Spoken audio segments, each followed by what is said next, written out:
Drink Pepsi Black for max taste, no sugar. Pepsi Black time, 18 hours or 6 p.m.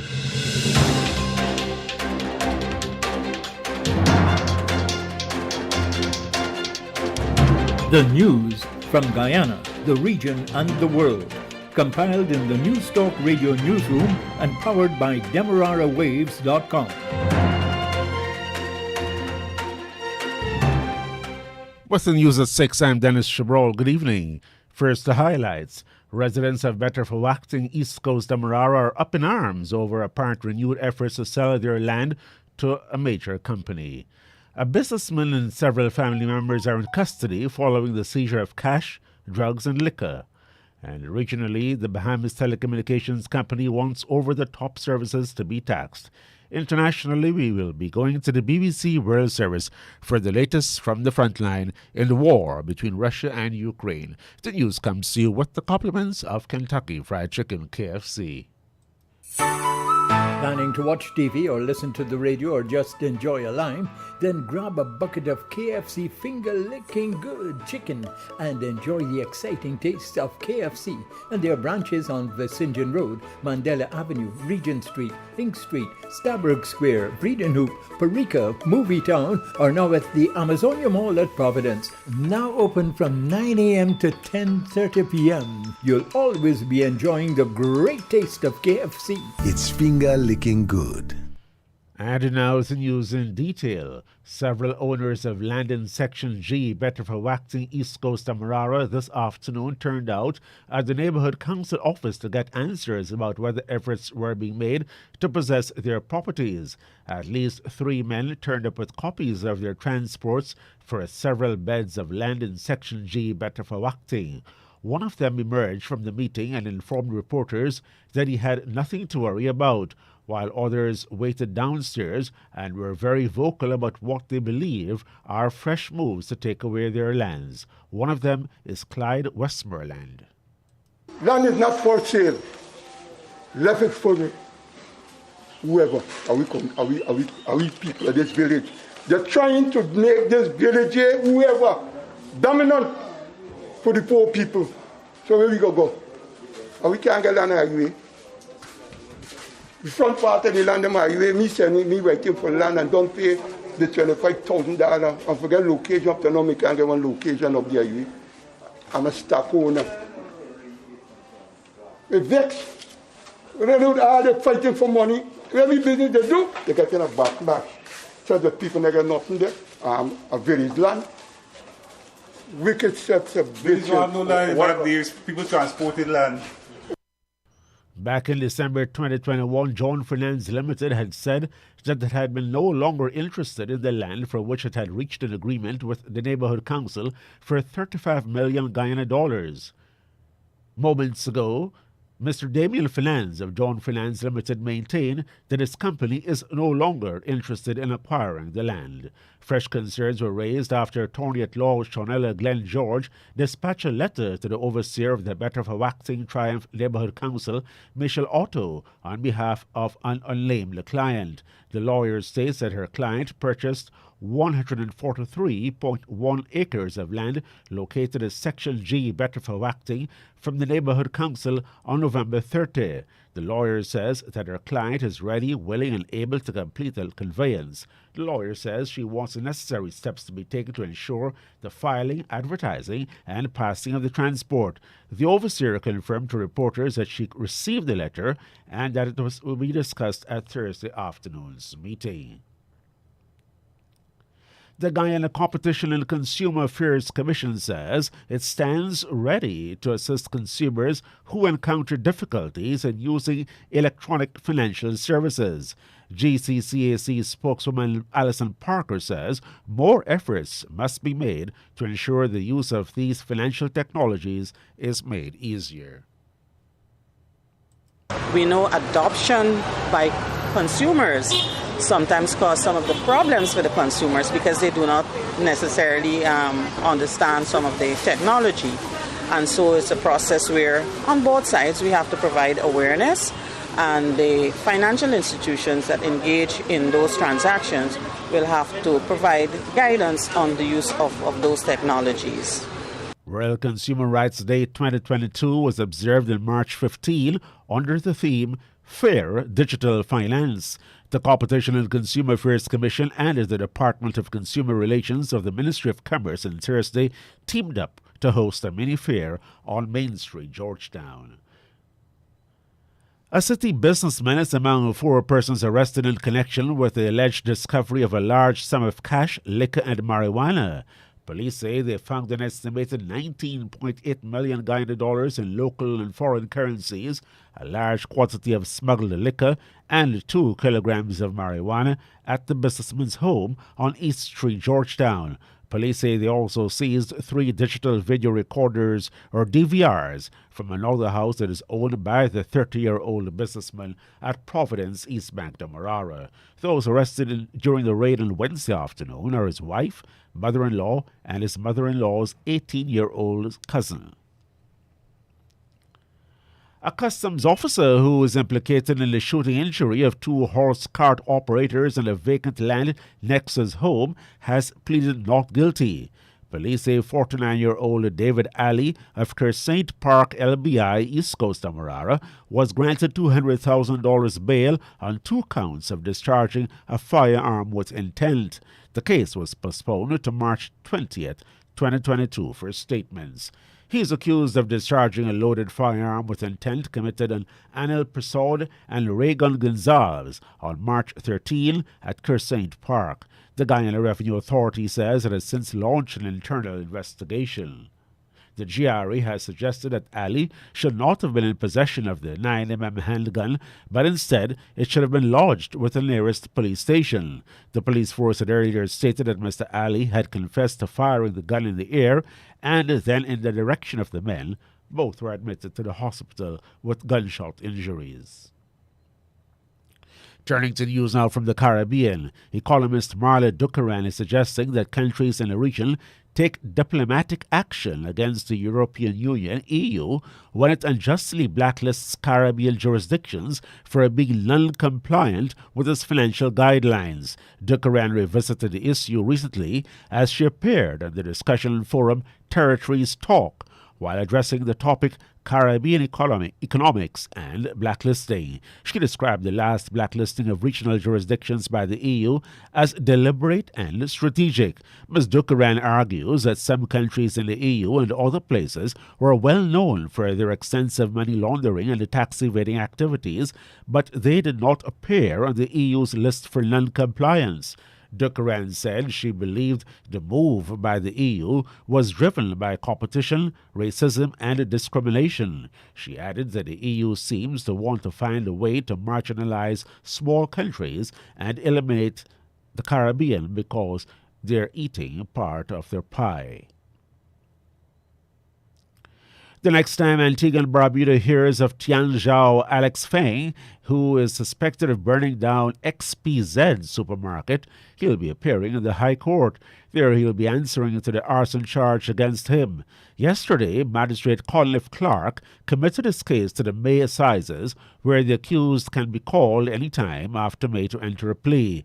In committing the matter, the prosecution tendered several pieces of evidence, which they will rely on if Feng pleads not guilty. Over 10 witnesses are also slated to testify should the matter go to trial. Feng appeared in the St. John's Magistrates Court unrepresented, but left with attorney Wendell Robinson, who volunteered to take on his case. This was after Feng told the court through an interpreter that he needed a lawyer and had nothing to say. The 30-year-old had been missing for several days after the XPZ supermarket where he worked went up in flames in the early hours of June 1, 2021. After he was arrested and charged with burning down the Sir Sidney Walling Highway department store, Feng made his first appearance in the St. John's Magistrate Court later in June. His application for bail was denied after the prosecution argued that Feng, who was unrepresented, presented a flight risk and he was remanded to prison. The Bahamas telecommunications company BTC has demanded that industry regulators tax disruptive providers of over-the-top services, OTT, to counter their onslaught on local carriers. Responding to the Utilities Regulation and Competition Authority's draft 2022 annual plan, BTC urged the authority to follow the government's lead by taxing providers such as Netflix and Hulu, who are making huge profits while enjoying a free ride by using its network infrastructure to deliver services to Bahamian consumers. BTC, while not outlining just how such taxation should be imposed, argued that a current Bahamian regulatory regime prevented it from more rapidly responding to the competitive threat posed by OTT streaming services in a fast-evolving communications market. OTT operators, who also involve and include the likes of HBO Now, Amazon Video, YouTube, and Sling TV, offer services direct to consumers via the internet while bypassing traditional TV video content distributors such as cable, broadcast, and satellite television platforms. OTT providers are now cutting into their market share and customer numbers. We now go to the BBC World Service for the latest bulletin of international news. Hello, this is the BBC News with Fiona MacDonald. Turkey has revealed details of an outline peace agreement proposed by Russia, apparently aimed at halting the war in Ukraine. They were discussed in a phone call today between President Putin and the Turkish President Recep Tayyip Erdogan. Mr Erdogan's chief advisor, Ibrahim Kalin, told our World Affairs editor John Simpson what was said. President Putin's demands are concise, and according to Mr. Kalin, 4 of them are fairly easy to reach agreement on. They include an acceptance by Ukraine that it should be neutral in future and shouldn't become a member of NATO. Other demands include a denazification clause, and there are undertakings as well to protect the Russian language. But that's where the easy part ends. Mr. Putin is also demanding parts of eastern Ukraine, and he wants Ukraine's acceptance that Crimea, which Russia seized in 2014, is now a permanent part of Russia. Officials in the eastern Ukrainian city of Merefa say Russian troops have shelled a school and cultural centre, killing more than 20 people. 25 others were injured. Steve Jackson reports. The mayor of Merefa said the deadly Russian attack had destroyed the school and other buildings, causing a big fire. Merefa, close to Ukraine's second city Kharkiv, is one of many places that are still under daily bombardment by Russia. The Ukrainian authorities say nearly 4,000 people were evacuated from a number of cities on Thursday through humanitarian corridors. The Ukrainian military says there's been no significant change to the situation around the capital Kyiv, where officials are still anticipating a Russian attack. The mayor of the Ukrainian city of Melitopol has told the BBC that he was kept in a small, closed room when he was abducted by Russian soldiers last Friday. Ivan Fedorov said 10 soldiers kept silent guard over him at all times, but that he was not physically harmed. I don't understand why they take me from my office to this closed room, and where is this closed room situated. They was with weapons, they was with guns, with many soldiers. They didn't speak with me. In his latest address to Western politicians, the Ukrainian leader Volodymyr Zelensky has urged Germany to boost its support for his country. Speaking to the parliament in Berlin by video link, he said every bomb that fell on Ukraine increased a wall across Europe between freedom and bondage. He appealed to Chancellor Olaf Scholz to take on the leadership role that Germany deserved. Despite his sometimes critical tone, Mr Zelensky received a standing ovation. BBC News. The French President Emmanuel Macron said he will steer the country through what he called the new era of crisis if he's re-elected in April. Setting out his blueprint for a second term, Mr Macron said he would make France a stronger, more self-sufficient nation, as Hugh Schofield reports.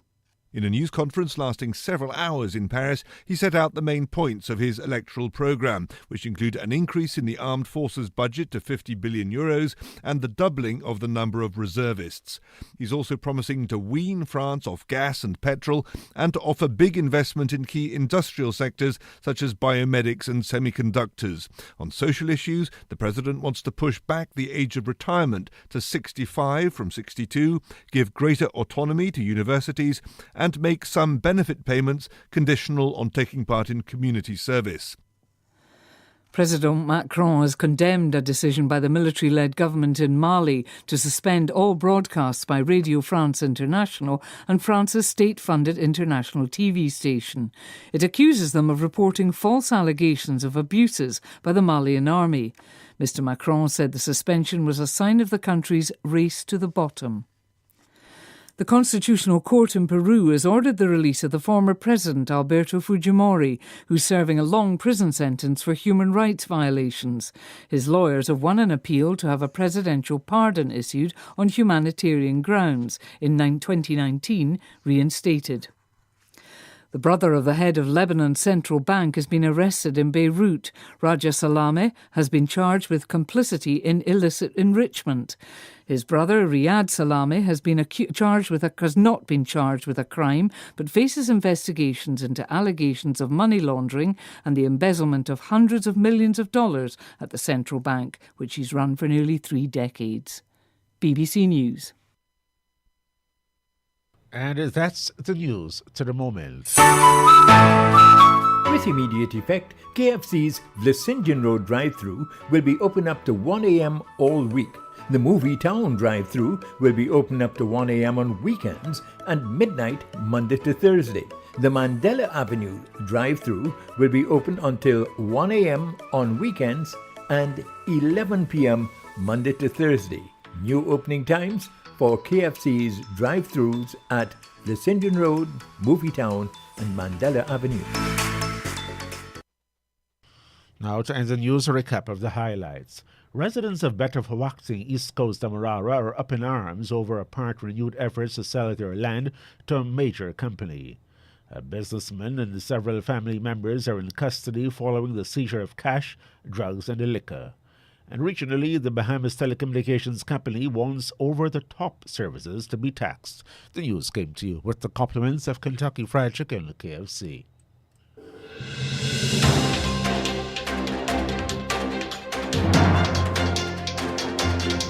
This has been the news, compiled in the News Talk Radio Newsroom. For ongoing updates, visit demerarawaves.com and you can check facebook.com/demwaves and twitter.com/demwaves.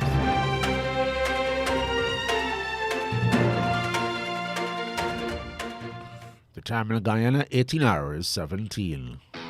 For the toughest jobs, there's only one original motor oil, Valvoline, powering the world's heavy-duty engines in every corner of the world. You can trust the super protection of the original to keep your business moving forward. Valvoline, the original that never stops improving. Distributed by Swiss Machinery, Eccles Public Road. Telephone 233-3821 or 2495 or WhatsApp 691-1732. We now join the BBC World Service for the remainder of the evening until tomorrow morning when Tiana Jordan returns with Beat the Clock. And the Director General saying that they have verified that 43 healthcare facilities have been attacked in Ukraine, with 12 people killed, 34 injured, including health workers.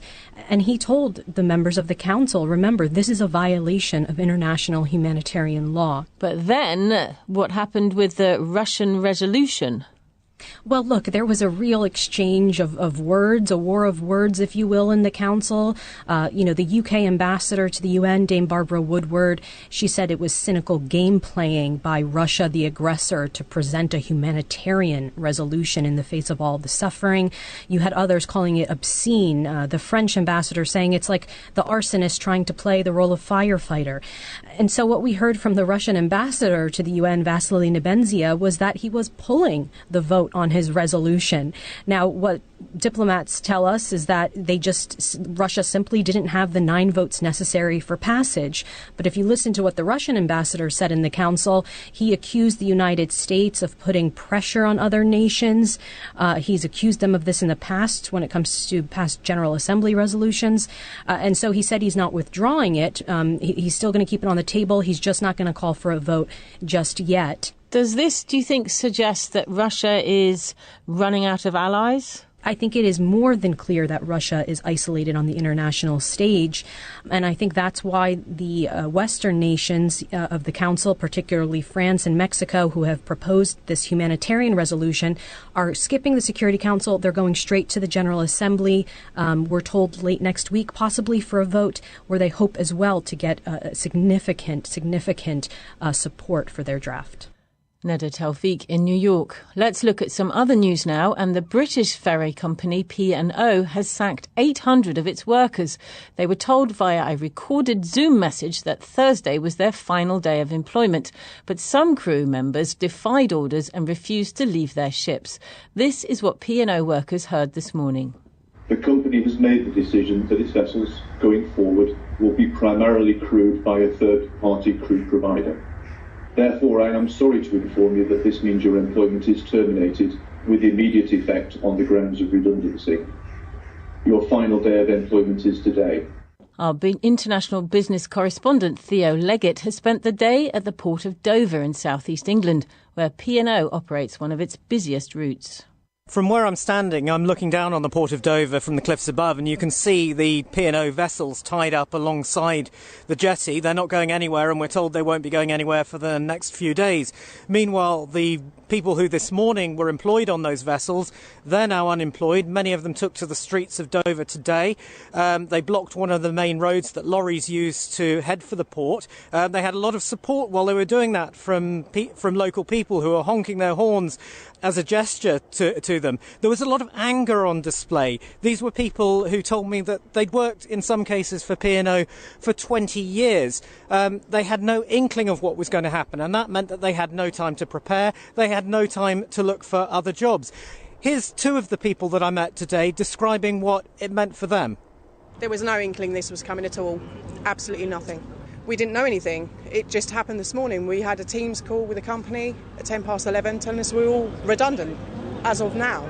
I've had people on the phone to me today crying. They don't know which way to turn. We've had no time to prepare anything, to look for another job.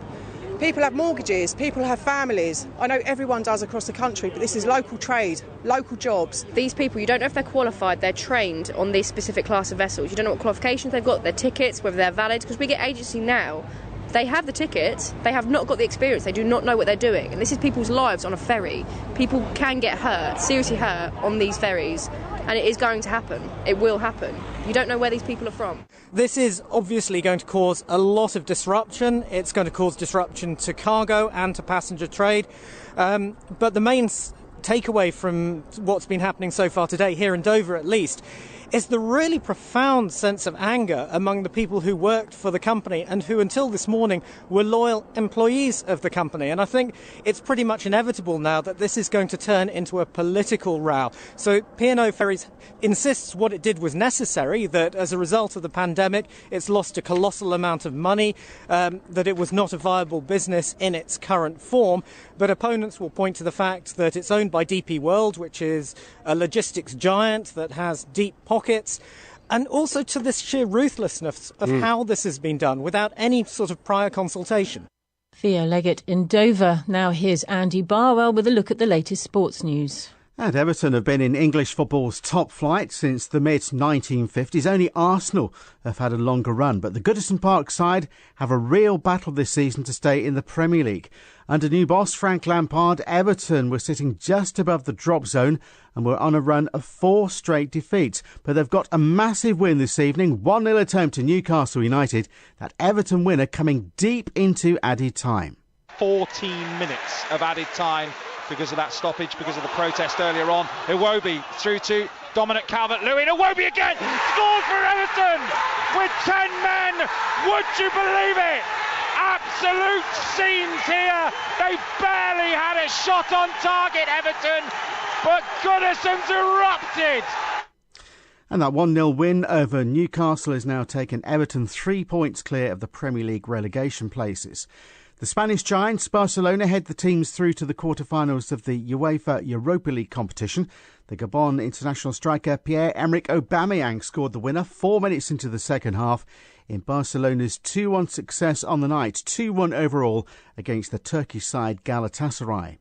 Spain's Paula Badosa and the Greek player Maria Sakkari have completed the semi-final lineup at the WTA event at Indian Wells in California, the biggest tennis event outside the 4 Grand Slams. And in the men's ATP event being played there, Rafa Nadal is taking on Nick Kyrgios in a much-anticipated quarter-final. The Australian has upset Nadal in the past, calling him salty. Nadal's response was that the Australian was just being disrespectful. And finally, news of cricket. West Indies men ended day 2 of the second test match being played at the Kensington Oval in Bridgetown, Barbados on 71 for 1. They're replying to England's massive first innings of 507 for 9 declared. England skipper Joe Root made 153 and Ben Stokes hit 120.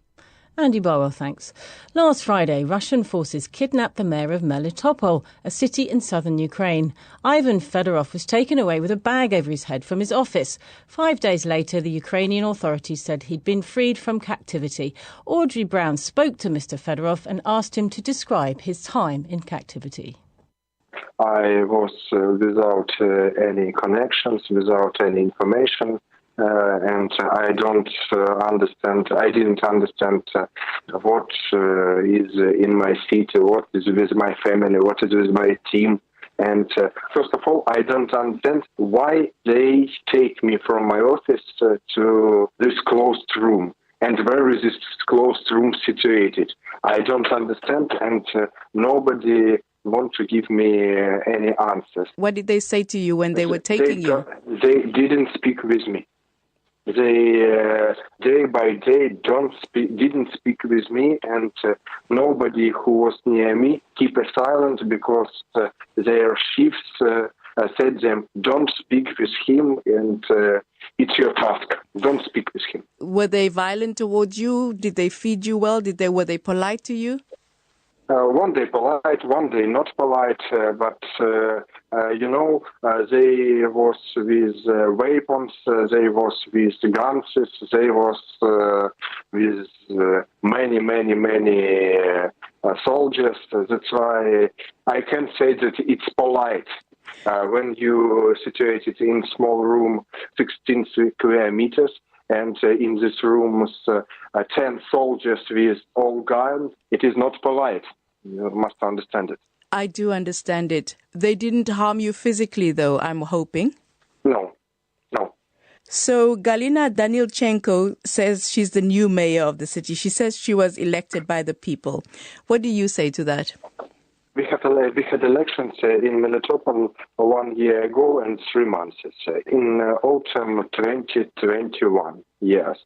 On these elections, I was elected by citizens of Melitopol, and our team had a grateful percent of voters of Melitopol. Galina Danilchenko don't take a part on these elections. That's why they don't elect her.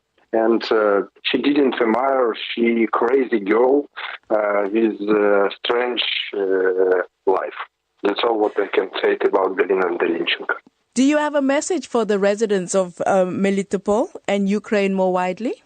All Europe, all peoples of the world must understand that Russia Federation come to us with war. Our citizens don't want to see Russian soldiers on our towns or our cities or our country. That was Ivan Fedorov, the mayor of Melitopol, who was kidnapped last week by the Russians. You've been listening to the newsroom from the BBC World Service with me, Rachel Wright. A reminder of the main news. Turkey has revealed details of peace proposals put forward by President Putin, who suggested that he's willing to hold a face-to-face meeting with the Ukrainian leader Volodymyr Zelensky. BBC World Service.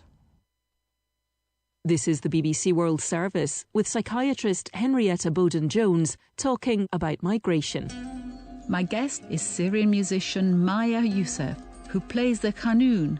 She once said that the act of playing music is the opposite of death. I asked her what she meant by this.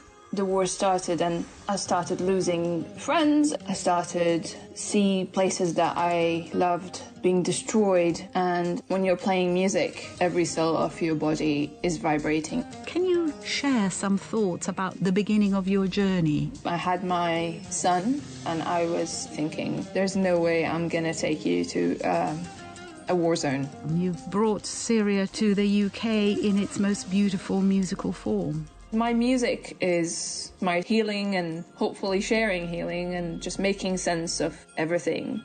Emotional baggage at bbcworldservice.com.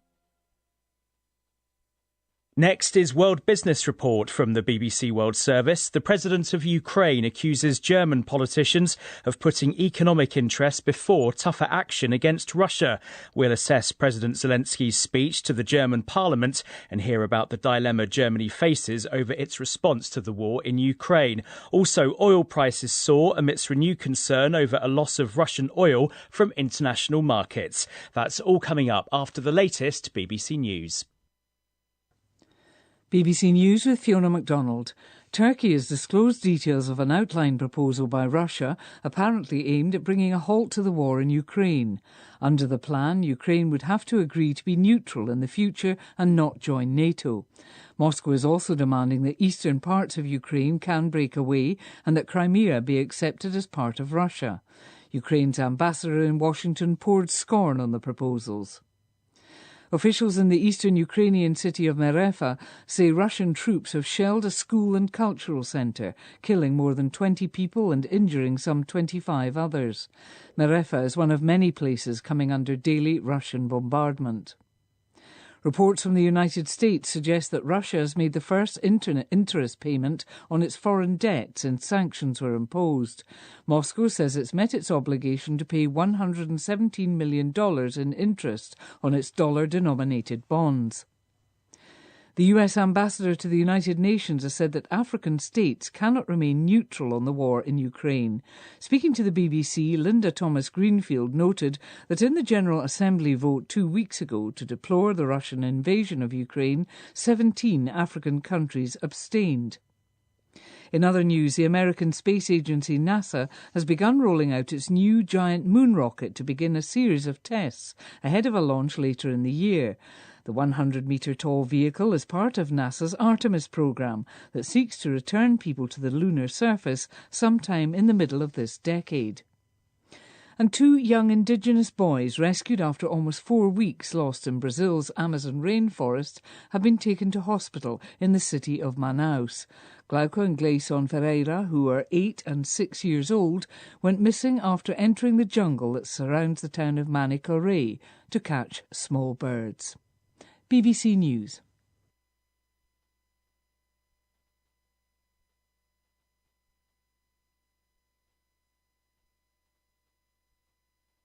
Own economic interests ahead of ending the conflict with Russia.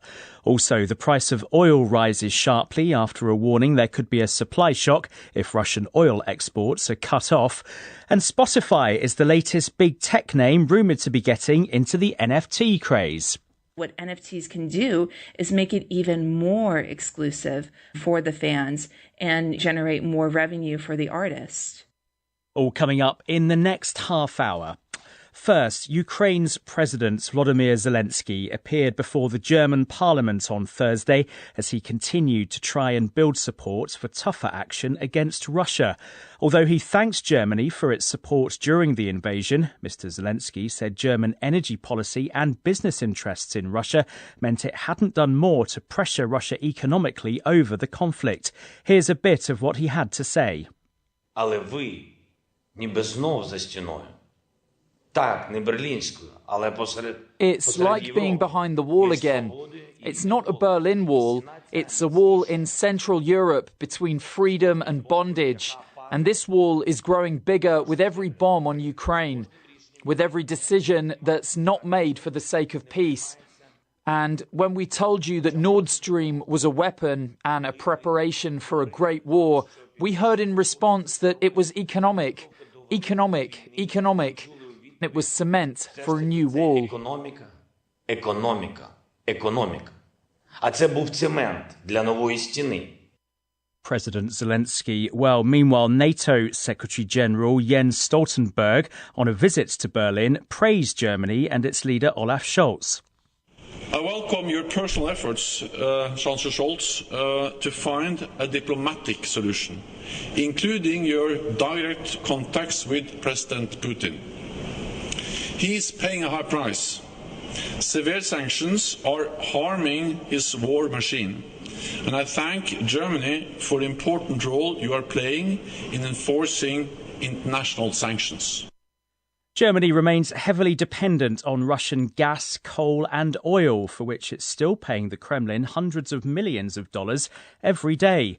Jakob Schlant is an energy and climate journalist for the German daily newspaper Tagesspiegel. He's been giving me his reaction to Volodymyr Zelensky's address to the German parliament. He said that Germany should tear down this wall. And this is a very famous saying in Germany, because that's what Ronald Reagan said to Mr. Gorbachev in 1987. Mr. Gorbachev, tear down this wall. And that's what he was referring to. And he wanted full commitment from Germany to Ukraine. And he thinks he doesn't have that at the moment. He wants more weapons. He also wants more sanctions. And yeah, Germany did quite a lot. Germany did much more than many expected. But at the end of the day, it's not full commitment. It's only halfway or 3/4 of the way. And I think Mr. Zelensky made that point very, very clear. And there's a huge discussion now going on in Germany. Also how he was treated in parliament, if there was enough respect, Germans. The next thing in what happened in Parliament today was giving birthday wishes to members of Parliament, and that was a bit of a disgrace. And many MPs from the government do think that as well now. In terms of the crux of what he said, doesn't it all come down to the fact that Germany is simply too reliant on Russia for energy and should have weaned itself off Russian gas and oil a long time ago? Maybe not weaned itself off completely, but if you want supply security in energy markets in general, you have to have a good mix, and the German mix isn't good. It's more than half of oil, it's more than half of coal, and it's about half of gas that's coming from Russia. And the thing is, with oil and coal, well, there's a liquid world market. You can buy it from any place. It's not that difficult to transport. If you don't get your oil tanker, your load from Russia, you buy it from Saudi Arabia. But with gas, it's a completely different matter. It's bound to these pipelines. It's fixed to these pipelines that you can't buy it via ship. And Germany gets more than half of its gas from Russia, through Ukraine, through Poland, and through a direct connection through the Baltics. And that's a brutal dependency. Germany relies on it for households, for heating, but also, and this is the most critical part, for its industry, which is very gas reliant, and we totally need Russia. We would lose hundreds of billions of euros probably in industry production, and millions of jobs perhaps in the next winter if gas supply is being cut off. So we're in a bind. We're in a very difficult situation where we have to decide between starving Russia of the income that is coming from selling gas, or harming ourselves. We never should have been in that situation. That's absolutely right. Do you think that if the war is brought to a conclusion sooner rather than later, that the impetus for Germany to cut its reliance on Russian gas may go away a little bit? I don't think so. Maybe it slows down a little bit. The immediacy, the urgency is a little bit reduced, but the decision is made. And, we wanted to get rid of gas in the long term anyway, because of the energy transition, because of climate policies. And we will speed that up And I think it doesn't make that much of a difference. The decision is made. We are not going to be buying Russian gas in 5 to 10 years' time. I don't see that at all. That's Jakob Schlant, an energy and climate journalist for the German daily newspaper Tagesspiegel. Well, oil prices have risen once again after a warning there could be a supply crisis if Russian crude oil is cut off from international markets. We'll have more on that in a moment. First, I asked Carrie Leahy from Decision Economics what kind of a day it had been overall on American share markets.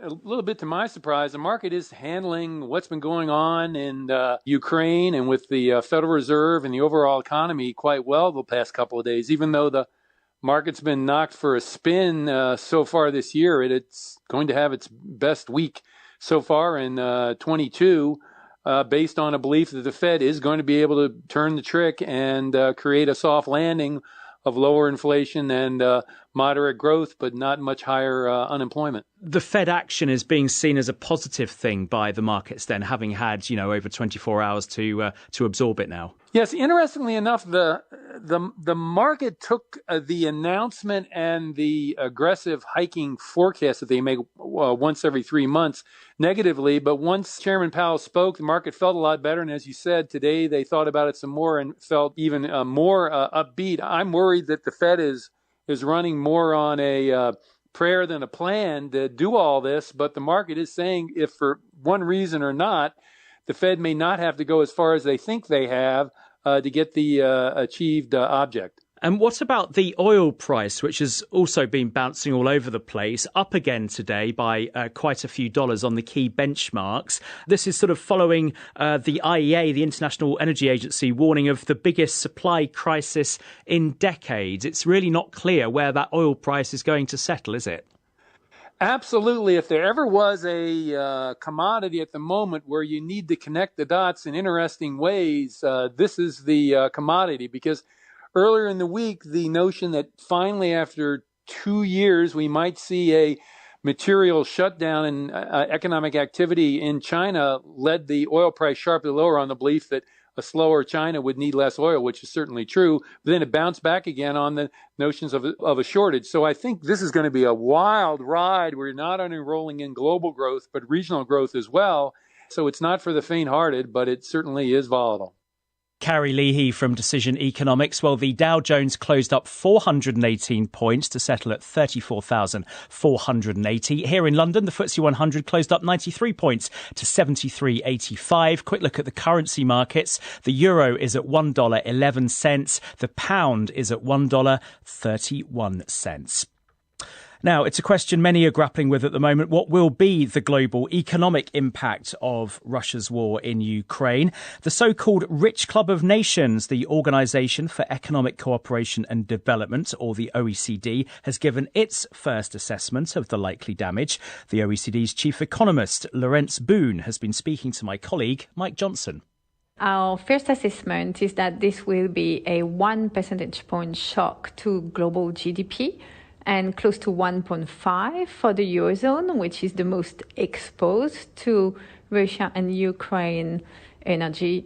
And it will also raise inflation by between 2 and 2.5%, depending on the regions in the world. So just break that down in terms of the actual impact, why it's going to slow global economic growth. Is this because, for example, costs for households and businesses are going to rise through higher energy costs, for example, raw material costs, and therefore those houses and businesses are going to spend and invest less? Is that the link? So, yes, the main consequences for businesses and households in the rest of the world is higher food prices, higher energy prices, and higher metal prices. So food, I think it's quite easy to see what the impact on everyone is, because we all buy bread and pasta every day. So that reduces households' purchasing power, and therefore they'll buy less of other things. Rising energy prices are hurting every consumer worldwide, because you need your car to go to work, you need some fuel to heat your house in many countries. So again, that's taking a toll on consumers' purchasing power, it can also take a toll on some businesses. So there will be less money left for consuming other goods and services or for investing for these consumers and these businesses. So at the end of the day, it's both a supply and a demand shock. A supply because you get less input, and a demand because you have obviously less freedom to consume and invest. I should add that the rise in metal prices is also be a hit for certain industries that use these metals, like aircraft, automobile, many other manufacturing industry. And is it going to hit some parts of the world harder than others? Europe, for example, harder than others? Or do you feel the impact is going to be across the board because prices for some of these key raw materials, energy, are global? The impact of commodity price rises will hit everyone, but to a different extent. For example, for food, the Northeast and North Africa will be hit the most because they are the most dependent on Russia and Ukraine. For energy, oil prices will rise for everyone, but gas prices are particularly rising in Europe, and Europe is particularly dependent on Russia and Ukraine for the provision of gas. And it's not easy to shift substantial amount of gas imports from one region to another. The impact will be diverse. It will hurt in terms of overall livelihood beyond Russia and Ukraine, of course, the European area the most. And one line in your report caught my eye particularly. You say this war has set in train deglobalisation forces that could have profound and unpredictable effects. Just explain a little bit more what you mean by that. You know, with COVID and now with the war, effectively, we are likely to see a huge transformation of globalization as we know it. Payment systems. You know, today you can exchange a dollar in every single country of the world, or prior to the war, I should say. But Russia today cannot do that. Some countries will fear that one day perhaps they won't be able to do that. So we're going to see different payment systems emerging, most likely. One with the dollar, but one with other currencies. That's one. When you look at energy security, countries will want to secure the energy provision. They will want to be more domestic, depend less on one country or a couple of countries, and depend less on fossil fuel producers, because they will want to be reassured that they can provide energy to their people and firms by themselves. We're going to perhaps see that on trade as well. Many countries will not want to be dependent on trade or their supply chain from other countries that perhaps they trust less.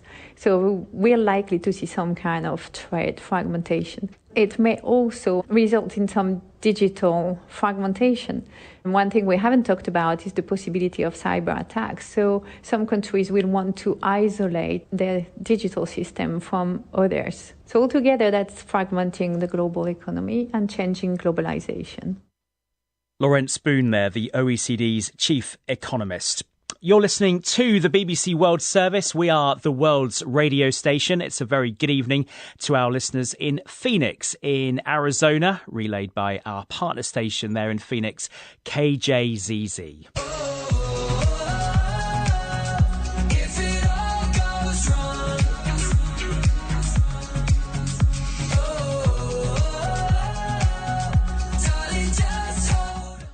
Matter of fact, you should take 4B and think before you walk a little skateboard B. When the pimp's in the crib, ma, drop it like it's hot, drop it like it's hot, drop it like it's hot. When the pigs try to get it. Legendary rapper Snoop Dogg, and before that DJ Steve Aoki. Not only are they two highly successful musicians, but they also have something else in common. They're big collectors of NFTs, or non-fungible tokens. NFTs have become big business, with everyone from celebrities to small investors and casual collectors looking to pile in. Now, the music streaming giant Spotify is reportedly the latest big tech name to get involved. But if you're wondering what on earth are NFTs, here's a reminder from NFT investor and enthusiast Peter Cooper. The way I would view it is like, Pokemon cards. For example, you have the physical Pokemon cards, but just imagine if that Pokemon card in its rarity was made in a digital asset and there was only like 10 of those like rare, Pokemon cards. And this is where like a supply and demand like comes into play when it comes to NFTs, because there's only 10 of these Pokemon cards in the world. And it's going to drive up the price and the value of this digital asset, even though you can't hold it physically. Just to have that in the rarity, for collectibles, collectors, they'll just go absolutely insane. So that's what basically like a non-fungible token is. Spotify wants to get into NFTs. Why do you think it wants to do that? Is it just about making more money for Spotify? Is it about making more money for the artists on Spotify? What's the thinking here? Spotify is a business, they got to make money. They want to be ahead of the curve with the competitors. And then you're looking at other artists, for example. Maybe I have something like in my vault that I can release, but, just release like 10 copies. Back in the 90s, when, CDs were mass produced, but people were still buying them in the millions because they wanted to hear that, that rarity sound, whether it was like an exclusive track. But now what NFTs can do is make it even more exclusive for the fans and, generate more revenue for the artist.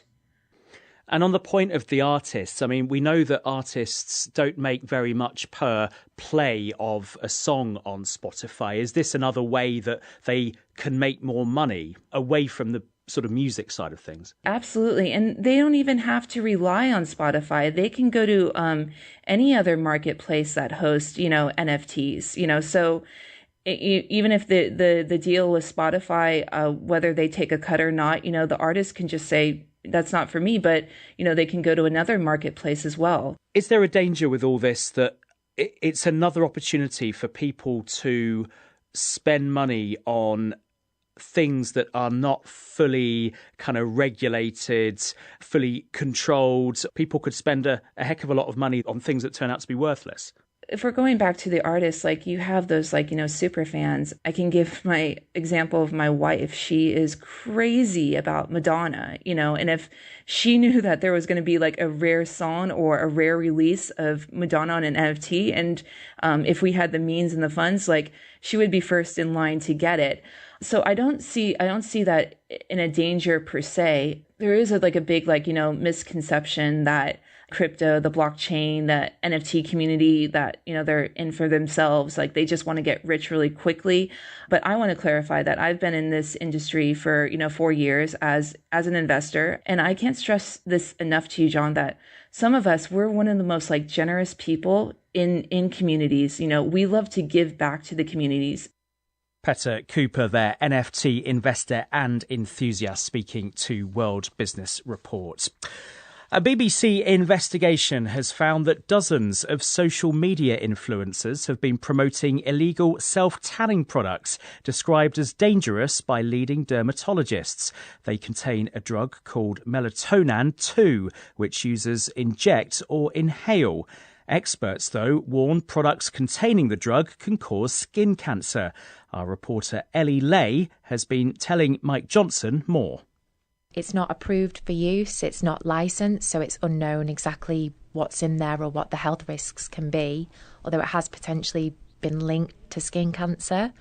During our investigation, we've seen people promoting the products from Australia, the US, the UK, and we've spoken to over 20 people who have told us they experience serious side effects after taking this drug. One of the people I spoke to was Liv, and she starts my report. I didn't know that they were illegal or dangerous. It all looked so legitimate and safe. You just think, I won't get any side effects, I won't get skin cancer, it won't affect me. After 2 months of injecting melanotan she bought online, Liv discovered a strangely shaped mole on her leg. She was diagnosed with an aggressive type of skin cancer and had to have part of her thigh removed. Doctors told her the injections were a likely cause. At 27 years of age, to find out that you've got skin cancer is quite daunting and scary. 19-year-old Elena was also looking for a quick tan. Oh my God. Oh my God. She bought a nasal spray on social media and had used it for 2 weeks when... One night I was laid in bed and my throat started to all close up and I thought, I actually don't know what's going on. It felt like my head was going to explode. I literally couldn't breathe. So the doctors said, you have got an infection and it is because of the tanners, because you'd inhaled them. I'm just opening one of the parcels here. We ordered several tanning injection and nasal spray kits from online sellers. We were told the products were safe. Okay, so there's about 10 white syringes. There looks like a little bottle that's got a kind of powder in it. It kind of looks like sugar. While it's against the law to sell these tanning products in the UK, it's not illegal to use them. The health risks aren't fully known because it's not had rigorous safety testing, but we spoke to 20 people who'd been sick, had a burning nose or infections after using it. Dr. Catherine Borisiewicz is from the British Association of Dermatologists. You don't know what you are using. That's the bottom line, and you don't know what you're being given. So these products are very, very dangerous. They can potentially lead to cancer. We have cases which have shown melanoma developing after using these products. But despite the dangers, some people won't give up the tanners. I asked Taylor if he was worried about the risks. So I started using the tanning injections at 17. I just think I'm so young. I just live in the moment. So about having bad side effects or a bad reaction in the future, that's something that I don't think about. So today I'm going to show you how I make and inject my tanning injections. Alright, let's talk about this Melanotan nasal spray. We found dozens of influencers promoting Melanotan products. So this is the nasal spray that I've been using recently, and this is the Melanotan that has been helping me get darker. Lauren stopped using them after they made her feel sick. Obviously at the time I didn't think much of it, but now that I look back, obviously I need to, as an influencer, be careful what I'm promoting, and I don't want to give out the wrong idea. We all see things on the internet, we'll see Melanotan, we see lip fillers, we see people that are all looking pretty and perfect, and we'll all probably do daft things to try and look like that. Well, that's Lauren, who stopped using products containing Melanotan too after they made her feel ill. Goodness me, Ellie Lay, back to you. Do these social media influencers who promote these products on the likes of TikTok, Instagram, wherever, not realise they're illegal and dangerous? Many of the influencers that we spoke to did not realise they were illegal until we contacted them.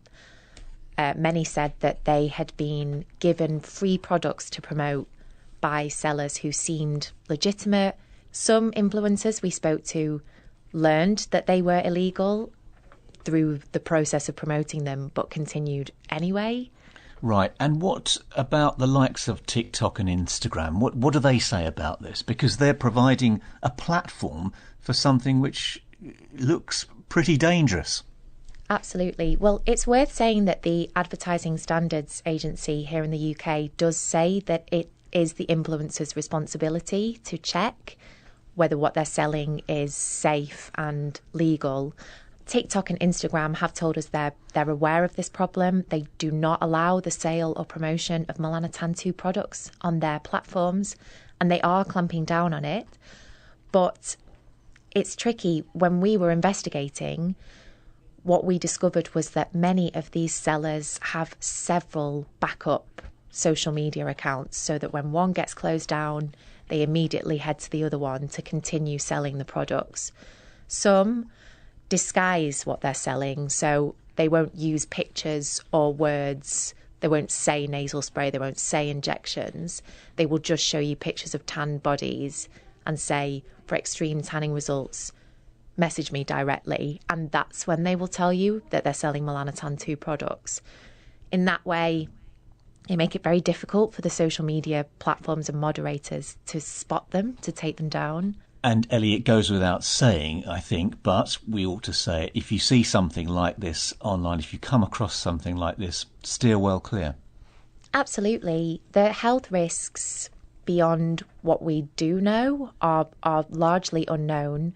We had 10 samples of Melanotan products that we purchased tested by scientists who told us that There were over 100 unidentified extra ingredients beyond melanotan 2 in these products.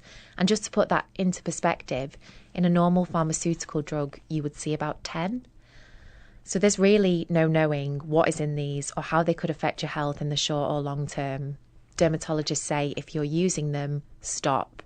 If you're considering using them, don't. The BBC's Ellie Lay, and that's World Business Report. Bye-bye.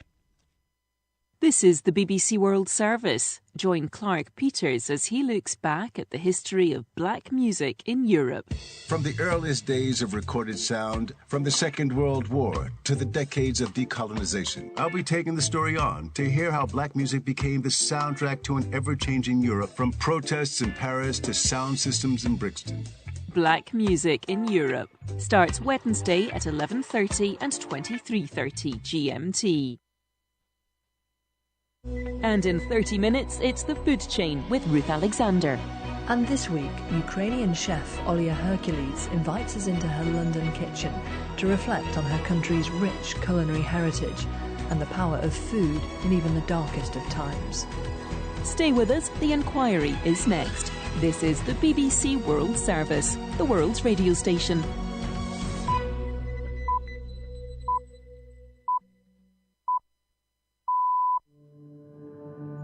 Coming up on The Inquiry on the BBC World Service with me, Kavita Puri. According to media reports, Ukraine's President Volodymyr Zelensky has survived 2 assassination attempts from the band of mercenaries known as the Wagner Group. It was pretty brutal. I saw the pictures of the bodies after the fact. Their ruthlessness has earned them a feared reputation from Kyiv to Central Africa. He had 2 bullet holes in the general area of his heart, and it clearly looked like an execution to me. But has Vladimir Putin really entrusted them with taking out a head of state? It's entirely understandable that Russia might want to assassinate Zelensky. But if I were Putin and I had that as a goal, I would send my very highest qualified current intelligence officers to do that. This week on The Inquiry, we're asking, who are the Wagner Group and what are they doing in Ukraine? Hello, this is the BBC News with Fiona MacDonald. The World Health Organization says it has verified 43 attacks on healthcare facilities in Ukraine and that healthcare workers are among the dead and injured. The WHO's Director General told the Security Council that such attacks were a violation of international humanitarian law. Several world leaders criticised Moscow for tabling a draft UN resolution calling for the protection of women and children and condemning indiscriminate shelling in Ukraine, as Neda Tawfiq explains. The move was denounced during the council meeting by Western leaders, including the UK ambassador to the UN, Dame Barbara Woodward, who called it cynical game playing by Russia, the aggressor, in the face of human suffering. The U.S. Representative Linda Thomas-Greenfield said Russia would be held accountable for its atrocities, telling President Putin, stop the killings. Once again, Moscow's ambassador to the UN, Vasilina Benzia, repeated numerous unsupported claims during the meeting, including that Ukraine was using its citizens as human shields. The ambassador also accused the United States of pressuring nations not to support its draft and announced Russia would no longer ask for a vote on it. Turkey has disclosed details of an outline proposal by Russia, apparently aimed at bringing a halt to the war in Ukraine. It was discussed in a phone call between President Putin and the Turkish President Recep Tayyip Erdogan. Ukraine's ambassador in Washington, Oksana Markarova, poured scorn on the reported Russian proposals. We're always ready to negotiate, but I think we all will see the end of successful negotiations when Russian troops will stop shelling at us and get out from our country. If Russians will stop shooting, this war will end.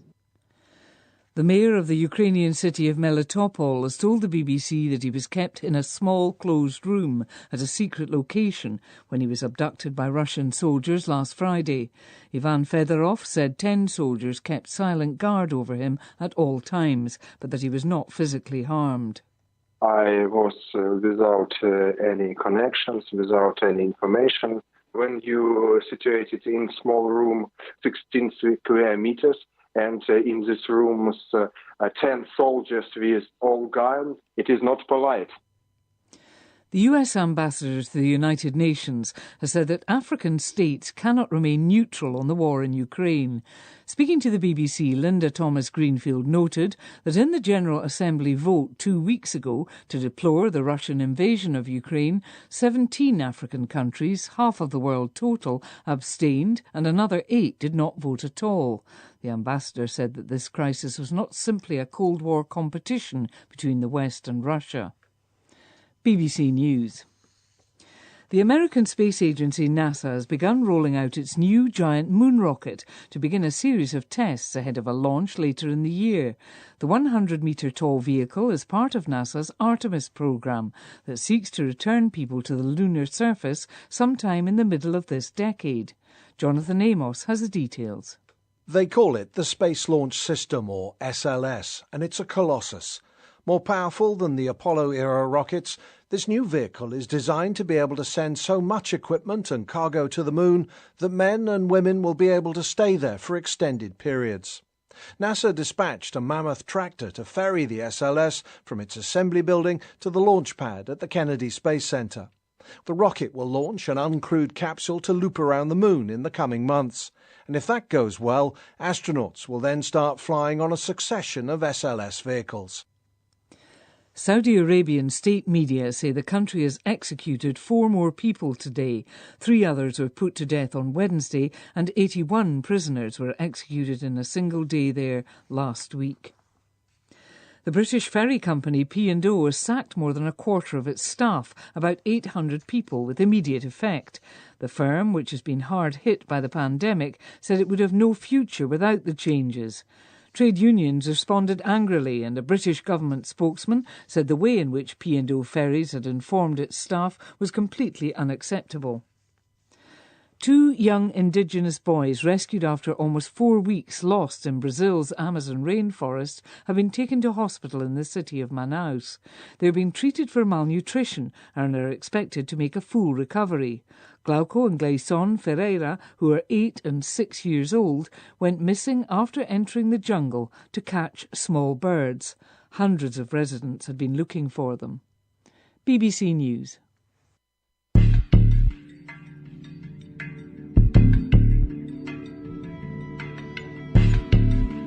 This is The Inquiry on the BBC World Service with me, Kavita Puri. Each week, 1 question, 4 expert witnesses, and an answer.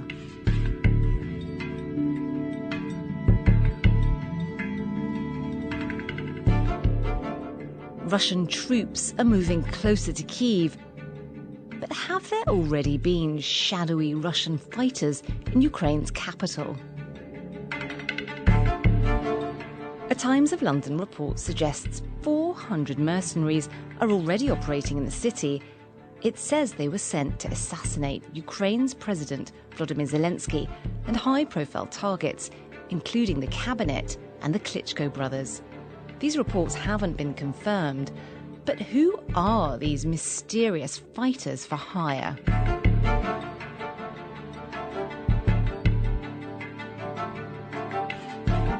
For years, Ukraine has said men from a private military organisation with ties to the Kremlin have been operating in the disputed parts of eastern Ukraine. They're called the Wagner Group, and they're found in trouble spots all around the world, leaving a trail of dead bodies and destruction. Could they now be in Kyiv? So this week on The Inquiry, we ask, who are the Wagner Group? And what are they doing in Ukraine? Part 1. Plausible deniability. The head of the Wagner Group, he is an admirer of this composer, Wagner. Our first expert is Sergei Sukhankin from Jamestown Foundation, a think tank in Virginia, America. And that is how the group acquired its name. The man who gave the group its name is Dmitry Utkin. He's reported to have a high regard for the Third Reich, and Wagner, after all, was one of Hitler's favourite composers. Utkin was in the Russian Special Forces until 2013, before becoming the military commander of the Wagner Group, a unit of mercenaries, soldiers for hire. The kind of person he recruited. It's basically a middle-aged man, somewhere between 35 and 50, usually with a family, with mortgages that they can't repay. Usually they reside not in Moscow, not in major cities, so they have very little opportunities. They trained for up to 3 months next to the grounds of the Russian military intelligence, raising eyebrows about how closely they were working with them. And these were men used to being in conflict zones. The majority of them have taken part in both Chechen conflicts. Some of them had gone to the war between Russia and Georgia. So all of them have significant fighting experience, but they have not been able, they were unable to find themselves in the civilian life. And just explain in 2014 why there was a need for the Wagner Group. I think that the Russian side was primarily motivated, primarily guided by the fear of repeating mistakes of Chechnya, of Afghanistan, when deaths of Russian private soldiers would have been met by the majority of Russians with anger. In the wars in Chechnya and Afghanistan, tens of thousands of Russian soldiers died. So because these Wagner mercenaries were off the books, there wouldn't be the same outcry over casualties of war.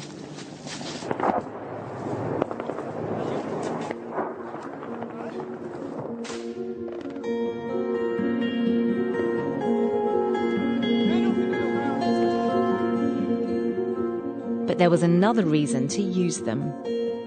Sending mercenaries granted the Russian side this plausible deniability. What that meant was Wagner fighters could be hired to go into combat, and whoever was sending them could deny knowledge or responsibility for the events on the ground. Well, I think there is a number of reasons how and why they're helping. First of all, these are delicate missions abroad, so engaging in paramilitary or sometimes military operations, something that the regular army cannot do. So these men for hire, as we're about to hear, went on to fight in conflict zones in Europe and the Middle East.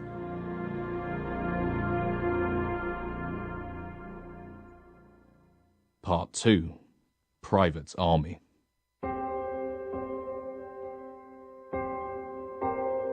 They moved to eastern Ukraine when the war there turned hot. Kirill Mikhailov works as an investigative journalist at the Crisis Intelligence Team in Kiev, Ukraine. And they were among what Russia sent to the Russia-backed rebels. Under the command of Dmitry Utkin, the Wagner Group first saw major combat in eastern Ukraine in the spring of 2014. They fought alongside pro-Russian separatists, helping them resist the Ukrainian army as they tried to form breakaway states.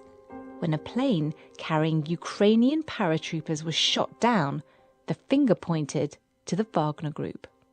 So, according to the tapes, the Ukrainian Security Service, which has been extensively listening on the cell phones of rebel commanders and Russian officers in eastern Ukraine, that operation was carried out by the Wagner Group, and the Wagner commander, Dmitry Utkin, got the confirmation that the plane was shot down.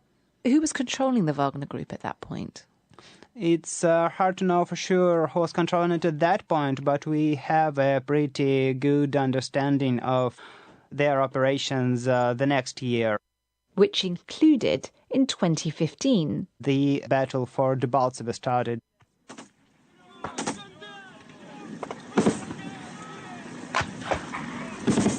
Debaltseve is a strategic railway hub connecting twin rebel towns in the east. Donetsk and Luhansk. Ukrainians were controlling that town, and there was a large military operation of the rebel forces backed by regular army units from Russia and Wagner mercenaries to take that back.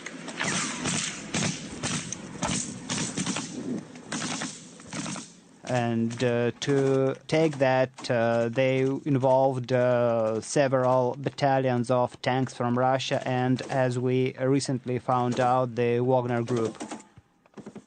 He says the group's commander, Dmitry Utkin, has been shown by investigative journalists to have been reporting to a senior figure in the GRU, that's the Russian military intelligence, on this and other actions in eastern Ukraine. And so what you're saying is that Wagner were being operated by the GRU? Yes. So they were being operated from the Russian state? Yes, they were directly controlled. They directly answered to the GRU, at least at that point. But he says around the time of the battle for Debaltseve in early 2015, the Wagner Group's impact was still minimal. That all changed in Syria. We have never seen any evidence of professional Russian soldiers taking part in battles as frontline troops, as shock infantry, as it was in Ukraine. That role in Syria fell to the Wagner Group.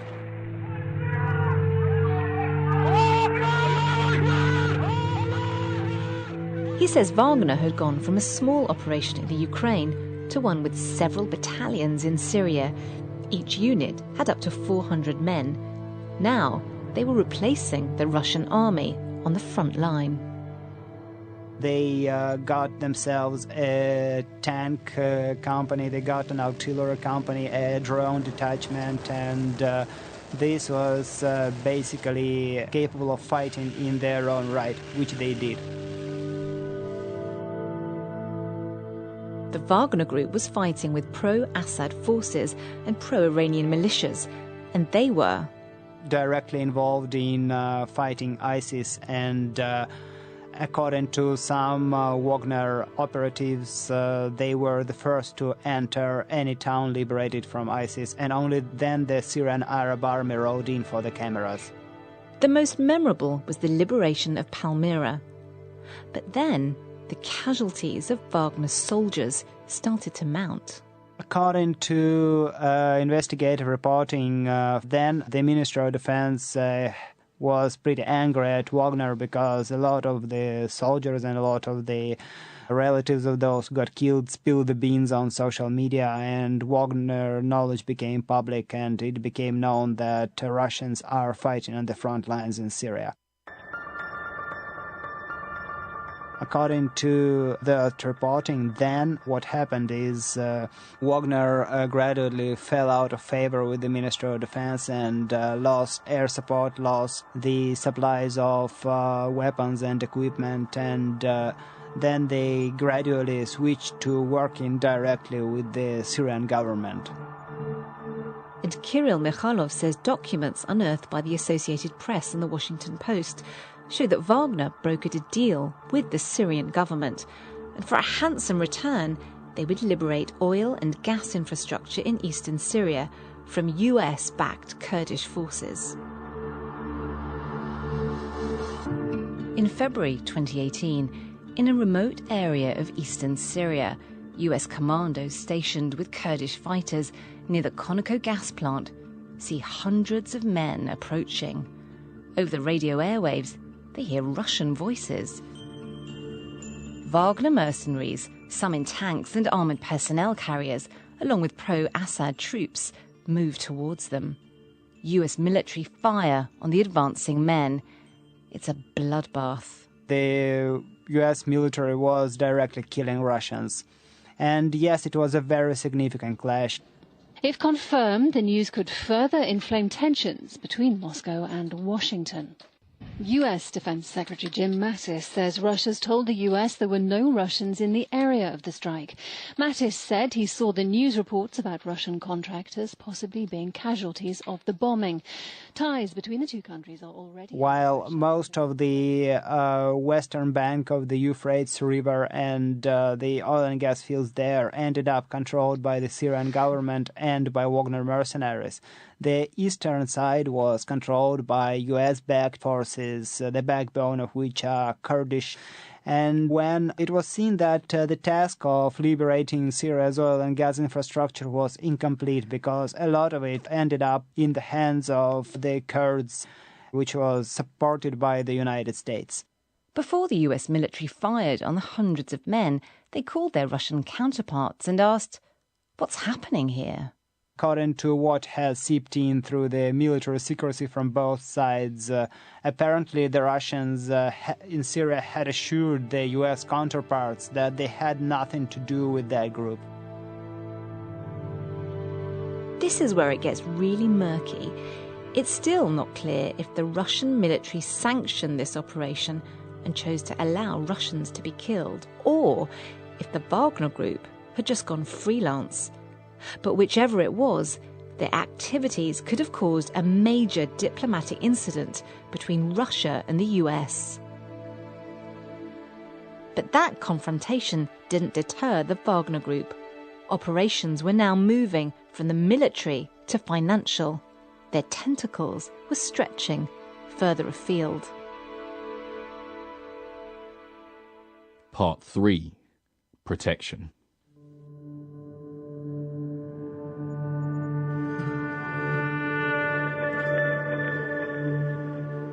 I believe that Wagner is probably responsible for the death of my friend, filmmaker, journalist Alexander Rastoguev. This is Natalia Antonova, an editor of Bellingcat, an online investigative journalism agency. Her friend Alexander, also known as Sasha, was one of the 3 Russian journalists shot to death in the Central African Republic. What were the circumstances surrounding his death? It was pretty brutal. I saw the pictures of the bodies after the fact, and I noticed that he had 2 bullet holes in the area, in the general area of his heart, and it clearly looked like an execution to me. Russia has an official role in the Central African Republic, or CAR as it's known. It was authorised by the UN to provide government forces with weapons and training. But there were suspicions that Wagner was guarding diamond mines in rebel-held territory.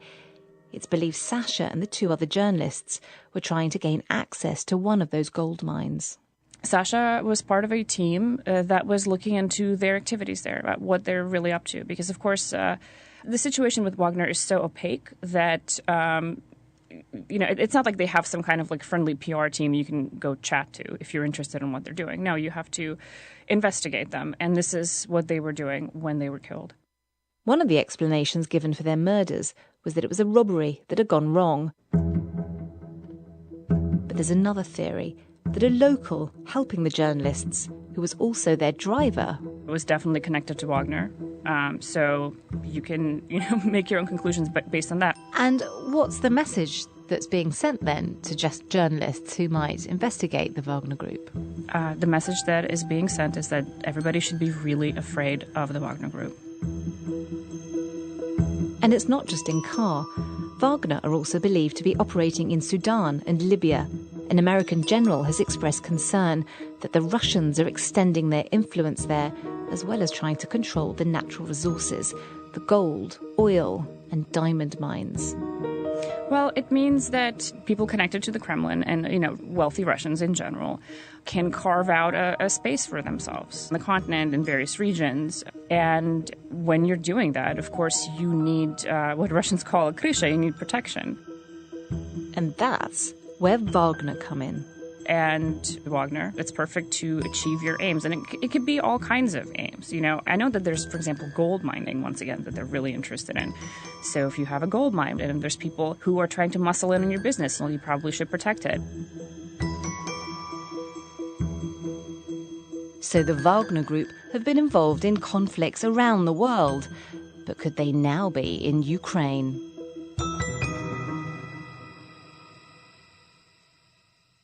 Part 4. Myth or reality? We've heard the Wagner Group sent a hit squad to try to kill Ukrainian President Zelensky. Our final expert witness is Kimberly Martin, Professor of Political Science at Barnard College, Columbia University in New York. She's been studying the Wagner Group for years. If I were Putin, I would be very hesitant to do that with people who were not directly under my immediate command. even though there have always been rumours of close ties between Putin and those running the Wagner Group. She thinks using them in Ukraine now would be risky. It's entirely understandable that Russia might want to assassinate Zelensky. But if I were Putin and I had that as a goal, I would send my very highest qualified current intelligence officers to do that. Kimberly Martin says there are also reports linked to the Wagner Group that Russia is calling for volunteers with military backgrounds to fight. Some of the rumors have said they're even calling for people who have prison records, people who can't find jobs, people who just want to throw themselves into violence. And it might be possible that that is what Russia is trying to do. We could imagine that such people would try to create mayhem in Ukrainian cities, and that might be a goal that Russia has. But it's unlikely that Putin would be asking those kinds of people to carry out very important military activities. This war means a lot to him, much more probably than the fighting that happened in Africa under his purview. And so if he really wants to win in Ukraine, again, he's going to want people who are very highly disciplined and who are under his direct command, rather than just have anybody coming in. It's hard to be sure, Professor Martin thinks, whether the Wagner Group are really on the ground, because there are two wars being waged, a military and an information war. We have to keep in mind that part of this might be publicity on Putin's part to reassure the Russian domestic population that they are not going to be seeing Russian conscripts and regular Russian soldiers coming back in body bags from the fighting happening in Ukraine. So again, it might be an effort to engage in casualty avoidance or the appearance of casualty avoidance for regular Russian forces.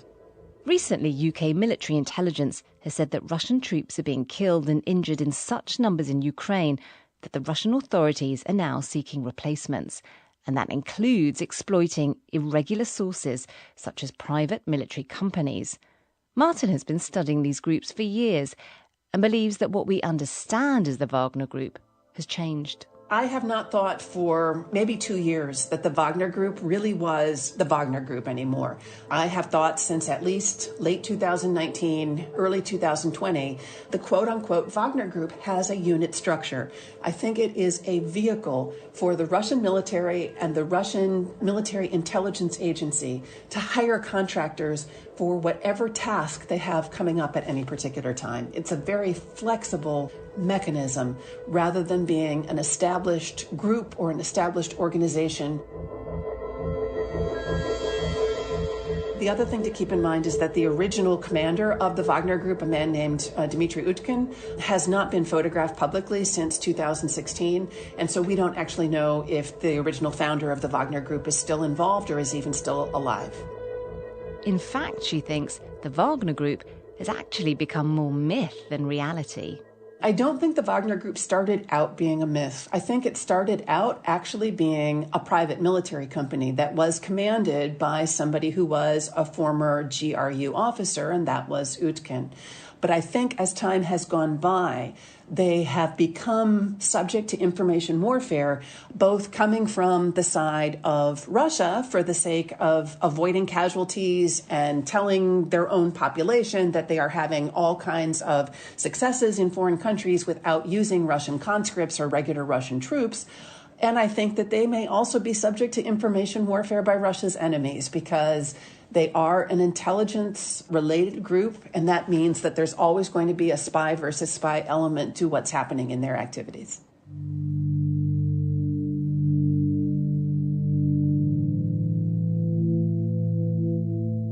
Who are the Wagner Group, and are they fighting in Ukraine? They started off as a ragtag of middle-aged men who've seen conflict but couldn't adjust to civilian life or pay the bills. Their commander at the start was a man who worked for the powerful Russian military intelligence. The group's tentacles stretch from conflict zones in eastern Ukraine and Syria to guarding mines in the Central African Republic. Maybe they are in Ukraine now. Maybe they're not. Perhaps it no longer matters. And anyway, in the fog of war, the truth is hard to know. But the Wagner Group has become a useful part of the information war for both sides. For Russia's leadership, who fear domestic outrage if young conscripts come back in body bags, it suggests battle-hardened mercenaries are doing the fighting instead. For Russia's opponents, saying the Wagner Group, with its reputation for brutality, are operating in Ukraine, shows Putin will stop at nothing to win his war.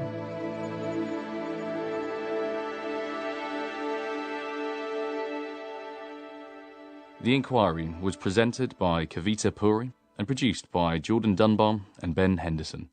The editor was Richard Varden. This is the BBC World Service, where Katrin Nye is investigating the glamorous company built on lies. For the past year, I've been unravelling one of the most bizarre stories I've ever come across. About a company where everything happened online, so no one ever met face to face, and none of the staff ever got paid. Everyone had done months of work. It leaves you in this deep hole, in effect. They were job-fished, tricked into a job at a company built on fiction. All of the work was stolen. Everything was fabricated. But why go to such elaborate lengths to create a huge web of fake personalities, stealing identities and other people's work to try and pass a company off as real? And who is behind it all? We believed in him, we believed in the company, because it was so real. Jobfished at bbcworldservice.com/documentaries. For the BBC World Service Festival in just a few minutes. You've got the north where you've got steppes, a colder climate and forests, and then where I come from in the south it's almost like a Mediterranean diet where we have huge tomatoes and aubergines. Ukrainian chef Olya Hercules invites us into her London kitchen to reflect on her country's rich culinary heritage and the power of food in even the darkest of times. That's The Food Chain with me, Ruth Alexander, after the news. BBC News with Fiona MacDonald. The World Health Organization says it has verified 43 attacks on healthcare facilities in Ukraine and that healthcare workers are among the dead and injured. The WHO's Director General told the United Nations Security Council that such attacks are a violation of international humanitarian law. Turkey has revealed details of an outline proposal by Russia, apparently aimed at ending the war in Ukraine. Under the plan, Ukraine would agree to be neutral in the future and not join NATO. Moscow is also demanding that eastern parts of Ukraine can break away and that Crimea be accepted as part of Russia. The White House says the United States has high concern that China might supply Russia with military equipment that could be used against Ukraine. At a news conference in Washington, the press secretary, Jen Psaki, said the refusal by Beijing to denounce the Russian invasion flies in the face of everything China stood for. Officials in Ukraine say nearly 4,000 people were evacuated from cities through humanitarian corridors on Thursday. 8 out of 9 agreed evacuation corridors functioned as planned, including one out of the besieged city of Mariupol. In other news, the American space agency NASA has begun rolling out its new giant moon rocket to begin a series of tests ahead of a launch later in the year, with the aim of returning people to the lunar surface sometime in the middle of this decade. The space launch system is designed to be able to send enough cargo to the moon that astronauts will be able to stay there for extended periods.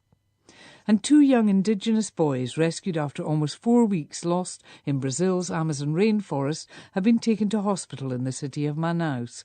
They are being treated for malnutrition and are expected to make a full recovery. BBC News.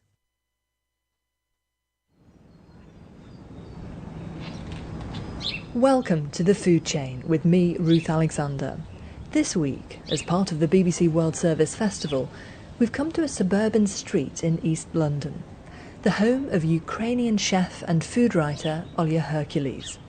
She's invited us into her kitchen to talk to her and her Russian friend and fellow food writer Alyssa Tomoshkina about Ukrainian cookery and the importance of their friendship.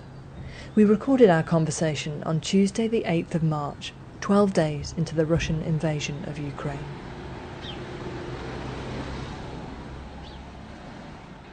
Food has always held an extremely important meaning And, you know, even, for example, we have these ovens that we call peach, where the bread is baked and where, you know, even, you know, they're like big masonry ovens that heat your house and where you can cook, and even women used to give birth on them, you know, just these incredible ovens. And they have been so revered and were so important to families. You were not even allowed to swear in front of them. So it was like a mother figure and almost a deity. So food to us has almost this kind of, I don't know, and Elisa, can you express my thoughts when my brain is going a bit? What kind of... Reverence. Yeah, absolute reverence. So food is almost like a religion, you know, because it has so much more than just keeping you alive and sustaining you. There is also connection to our ancestors, connections to our immediate and extended family. I mean, in Russian culture, of course, pH also has exactly the same role. And my Jewish Ukrainian great-grandmother, she had this reverence for bread.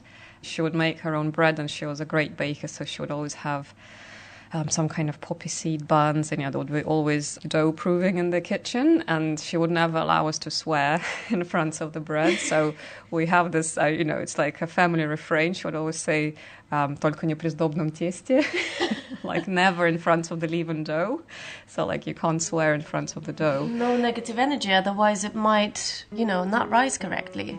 Like all the, you know, it's all about positive vibes, I guess. Positive outlook on life, kindness.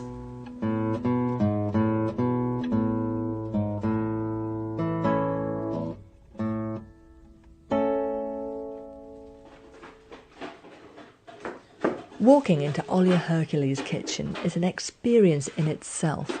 It feels warm and airy. The windows are huge and filled with green plants. A lemon ripens on a tree growing next to the central worktop. This is evidently the heart of the home, and it's soon filled with the sounds of Olya's toddler and her husband who's preparing food.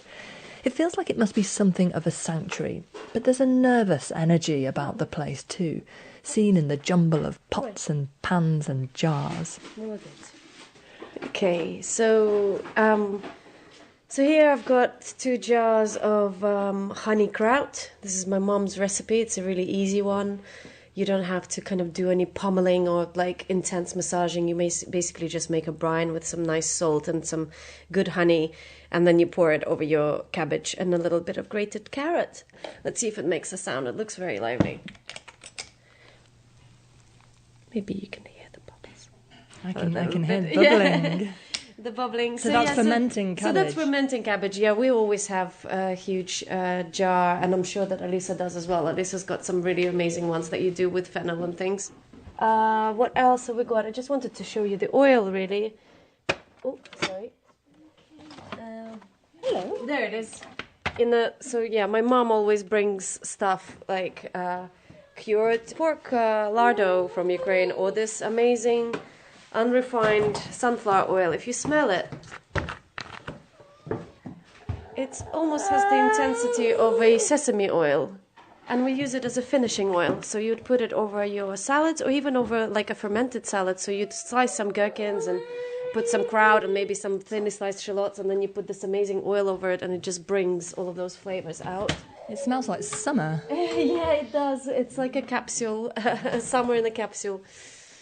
What else have we got here? I've got loads of Ukrainian mushrooms. So these are, if you can smell them, so they're seps. Yeah. And my friend picked them in Transcarpathia in Western Ukraine, and she dried them. A deep, earthy smell. Yeah, extremely deep and earthy, and they're just amazing. And, you know, we make a really beautiful mushroom and buckwheat broth with it. Elisa, how close is Ukrainian food to Russian food? Well, it's very close. I mean, partly because there are lots of Russian-Ukrainian families, so, you know, within each family you would have family members who are both Russian and Ukrainian. And like my family, for example, my mother is half Ukrainian, and I was raised by my Ukrainian grandfather and his mom, a Jewish Ukrainian woman. So I grew up eating a mix of Russian and Ukrainian dishes. So literally everything that Olya just showed you, that is very close to my heart and stomach. I mean, territorially and Russia is a huge country, but kind of historically Russia has started where modern day Ukraine is now. So there is so much affinity in culture, language and food, of course. Within Ukraine itself, Olya says the food that's eaten varies according to where in the country you live. You've got the north where you've got those steppes and a colder climate and forests, and then where I come from in the south, it's almost like a Mediterranean diet where we have huge tomatoes and aubergines and we make herb pastes, and it's a completely different thing. It's all quite nuanced, actually. Coming into spring now, what kind of things would you be eating as spring comes? Okay, so one of the things that my mum would be making soon is a green borscht, which is actually different from the beetroot soup that we all know. You use quite a lot of sorrel. To those who don't know what it tastes like, it tastes very lemony and fresh. And other versions have also other kind of like wild herbs and ingredients that come out. And you serve it with some spring onions and a little bit of a chopped boiled egg, and it's just like the most beautiful broth. And it's interesting that my mum also makes, it's just called a sorrel soup with egg and chicken. We don't call it borscht, it's a sorrel soup, but it's literally exactly the same thing that you've just described. For Olya, there's comfort to be found in traditional dishes. In my house, when people come over, dumplings definitely do feature quite a lot. You'd sit down and it's quite therapeutic, and you'd make 100 and then you put them into your dumpling drawer in the freezer, and then you've got like an amazing meal to serve your guests or to give your kid as a packed lunch. It's my son's favorite. So usually vareniki, which are these Ukrainian dumplings, half-moon dumplings, and then because my Siberian grandma lived in Uzbekistan for over 10 years, we also make Central Asian dumplings quite a lot. So manti, and also from Caucasus we make khinkali and kurze and others. But my son also loves my mom's pilmeni, which are Siberian dumplings, and which Alisa would know a lot about as well. Pilmeni is an absolute staple. So they're kind of a smaller, kind of like tortellini-style dumplings, and usually stuffed with a blend of pork and beef. And yes, my daughter absolutely loves them, and it's such a fun thing to cook together. I mean, she's quite good at shaping them, and she loves playing with them. That's amazing, Alisa. Yeah, my older son Sasha as well. It's amazing. Kids just pick things up so quickly. What are some of the common misconceptions about Ukrainian food? Well, when I started writing my first cookbook, Mamushka, people just kept saying, "Oh, you're writing a book on Ukrainian cuisine. Is it all about potatoes and cabbages, and dumplings?" That's your stereotype, that it's all brown, it's all potatoes and cabbages. And actually, I genuinely had a big complex about that for a while, and I'd just be like, "Oh, yeah, I suppose." And then I realized, no, it's not actually just about potatoes and cabbages. Gosh, so that's interesting that you kind of believe the misconceptions yourself a little bit. It's weird, isn't it? But when you hear it enough times, you kind of become sheepish and you stop valuing your own food and culture. It's an interesting thing, yes. But then with time, after I wrote my cookbooks, and I said, well, look, there's color, there's aubergines, there's tomatoes, there's herbs, it's actually very colorful and seasonal. So yes, maybe it's a little bit more beige, like all food all over the world during winter and colder months. But once you get to the summer, it bursts with flavor and color. But actually now finally, so that's 8 years ago, and I have finally shaken off my cabbage and potato complex, and I embrace them. I was going to add, there's absolutely nothing wrong with potato and cabbage. It's absolutely delicious. I mean, to me, just the scent of boiled cabbage, that just so delicious and so homey, and like the possibilities of that reminds me of holubtsi, borscht, bigos. There's so many wonderful dishes that is kind of the stem from a simple cabbage. And of course, potato, that's like, who doesn't love a potato? That's just insane to think that's boring. I have to say, your kitchen, it smells delicious. It has got a herby smell. I can smell all the herbs and spices you have around here. So it doesn't smell beige. It doesn't look beige either. Green is my favorite color. You're listening to The Food Chain from the BBC World Service with me, Ruth Alexander. This week I'm in the London home of Ukrainian chef and food writer Olya Hercules to talk food and friendship with fellow cookbook author Alyssa Timoshkina, who's originally from Russia. Olya's ear is caught by the sound of her husband making lunch. Joe, what are you making? Making the Ossetian pies. So, yeah, Joe is making pies from north of Georgia. He's been making us lunch for the past couple of weeks almost, yeah, keeping us sustained. That's the herbs that you're smelling. This is, potato, dill, goat cheese. Dill is life. Dill is life? What do you mean? I think it's just the most prominent herb that we use on everything. I know that it has a reputation of a kind of like a fish herb in the West, but actually we put it into borscht, we put it into potatoes, it just goes on everything. And is also, when we grow it, we grow it until we get the flowers and the umbrellas with the seeds, and we dry those and we use them in our fermented tomatoes, cucumbers, etc. I mean, I just keep saying, it's the same in Russia. Like, I literally have nothing else to add. That, like in Russian cuisine as well, it's very similar misconception that it's very bland and heavy on meat and potatoes, which is, again, true for the winter. But that's why we have those wonderful ferments that we keep for those occasions. But then when summer comes, everyone has a dacha and, a countryside house where people grow their food, and they have a small or large vegetable patch, and of course everyone grows dill. Like, dill is the ultimate flavor for me of my cuisine. And like, for example, a really popular summer soup called akroshka, which is essentially lots of finely chopped vegetables like cucumbers and radishes, and then you literally add an insane amount of dill and top that with kvass, which is a fermented bread drink. It's like a kombucha but made with fermented rye bread. And then you add lots of horseradish and sour cream, and it's just the best thing ever. What is food culture like back in Ukraine? Is everybody cooking with fresh ingredients in the same way you are? Or is it not like that anymore? I'm sure things are, may have been changing in cities here and there, because life has changed in many ways. But definitely in smaller towns, from my own experience in villages, like, people make everything from scratch. There are kvasses, there are ferments. Every September people, especially if they, like Alyssa mentioned, if they have their own small holding or even a vegetable patch, you would get a surplus of a glut of tomatoes, a glut of aubergines, a glut of cucumbers, whatever, you name it.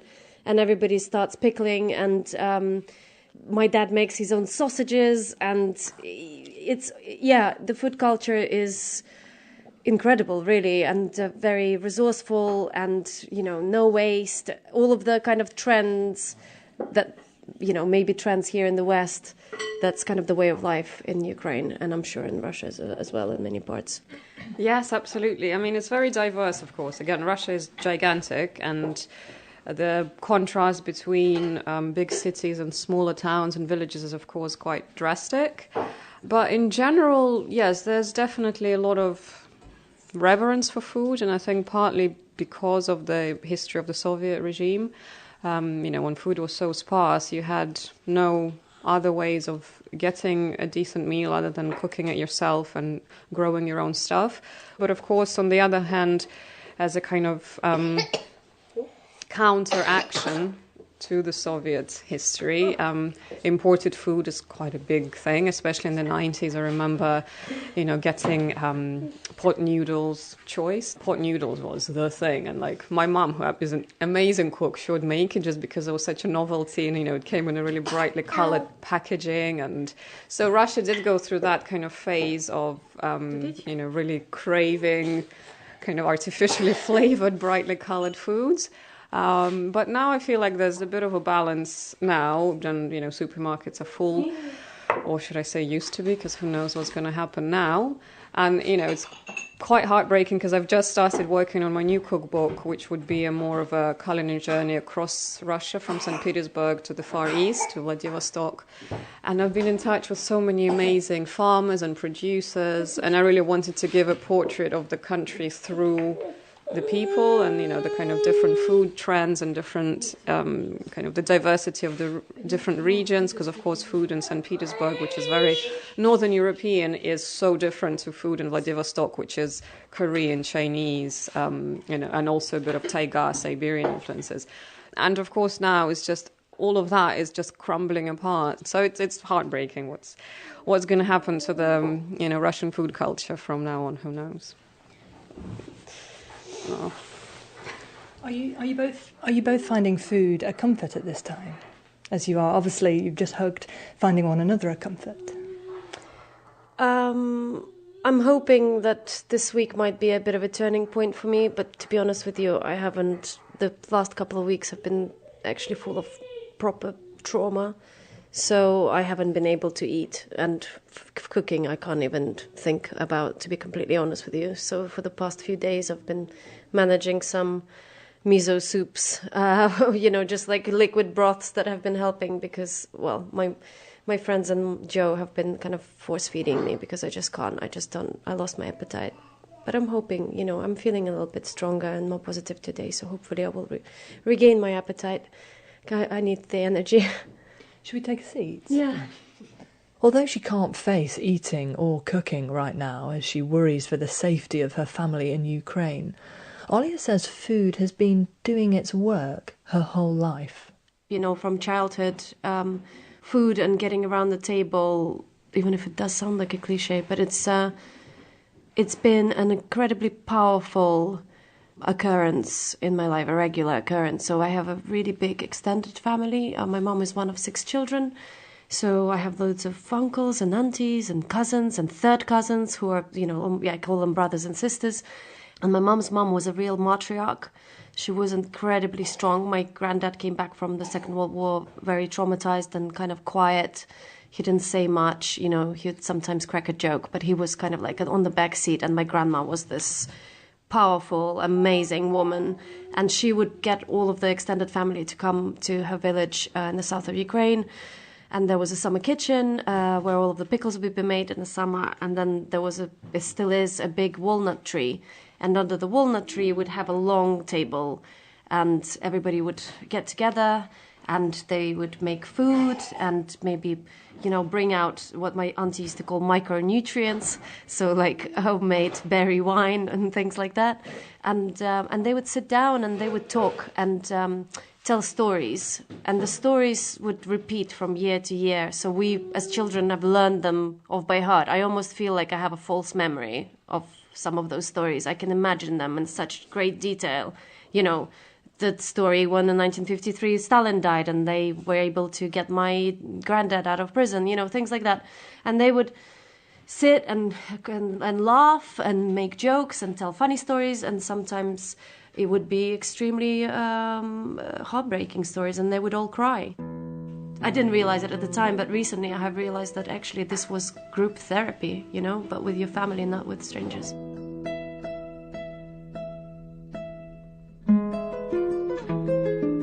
Most of Olia's family still live in Ukraine, and as soon as Russia invaded, she and her friend Alyssa turned to food to try to find a way to help. They started a hashtag, Cook for Ukraine, urging people all around the world to make Ukrainian dishes and donate to UNICEF to help children and families affected. So far, they've raised well over $200,000. What's it like seeing people all around the world cooking Ukrainian food? It's incredible just to show my mom that her and my grandmother's dishes are made in Scotland, New Zealand, all over Europe, America. I can't believe it. It's an incredible thing. It's a really powerful thing. And it also gives people something kind of positive to do and something that they can connect on a different level, instead of just looking at the headlines, and that actually quite often you tend to disassociate yourself and food is so human, and it just makes us feel closer to humans that are far away that you may never meet. But if you cook their dish, you just imagine them eating it with their family, and it just brings us all closer, I think. Looking at pictures and seeing people cooking Olya's dishes or her mom's dishes, it's extraordinary. It's so moving, and it does give me hope that a world is a good place, because right now we are faced with a horrendous situation where you do doubt, what's the whole point of this, and how did we get to this place in the 21st century? Alyssa is suddenly reminded of an image from Ukraine that stopped her in her tracks. Tell me about the story. I recently, in the last couple of days, I was looking through Facebook, and a friend of mine shared some pictures that her friend sent her from Kharkiv. And there was a picture of a cellar. They're obviously hiding in the basement somewhere. And there's a really small kind of claustrophobic room with lots of duvets and mattresses on the floor. And then like a whole wall of jars with preserved food in it, of fermented tomatoes and cucumbers. And that just, it was so visceral. I mean, fortunately, I've never had the experience of being in a cellar like that and knowing what it's like to be hiding from, when your beloved city is being bombed. But, I knew exactly what those tomatoes taste like, and it just brought me so close to them. Sorry. You brought it home.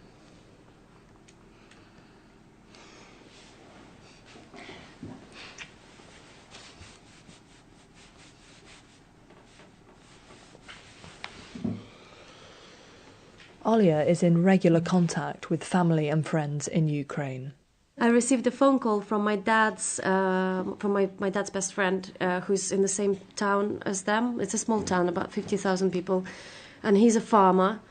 And I've never received a phone call from him before. He just phoned up to say that he was proud of us for doing what we're doing, and thank you, and that he also wanted to reassure me that he's also not sitting around and crying, that he's also helping. And he said that he's been taking big sacks of flour and milk to everyone, and helping out his community as much as he can. And it's actually been incredible to see that people are less kind of enwrapped in their own families or their own, lives, and the communities are actually building up. Me personally, as I've said before, I have Ukrainian lineage, and I feel a lot more in touch with that part of myself right now. I just want to stand up and say no.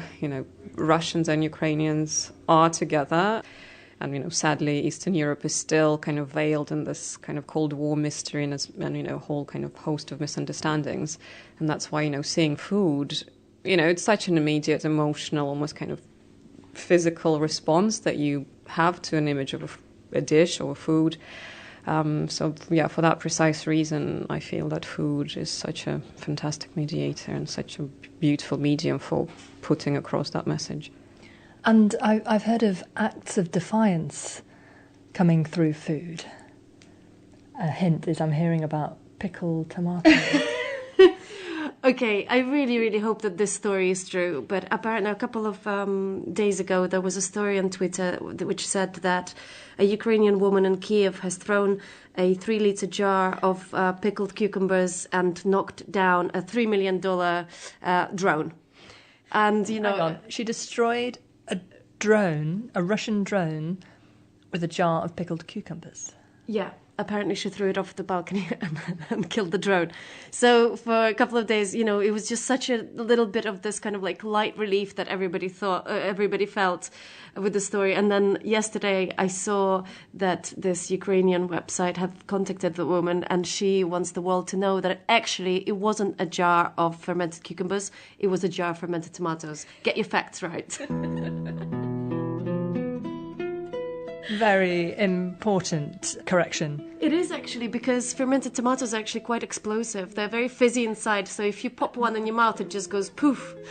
So yeah, a bit of laughter is also important at the moment, I think. And if that woman exists, we thank you and we love you. When you get your appetite back, what will you be cooking? What will the first dish be? Don't know. Spring is coming, isn't it? So I'm hoping. I actually have some sorrel growing in the garden, so maybe I'll make some green borscht.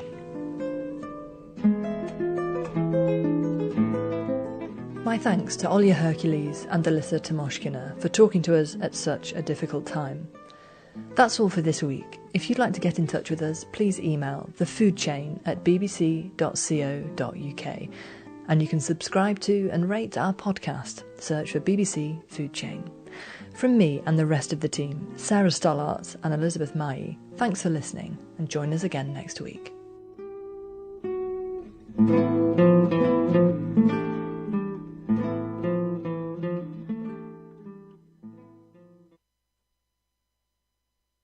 This is the BBC World Service, with music producer Ryan Berwick looking into why the US is the world's leading jailer.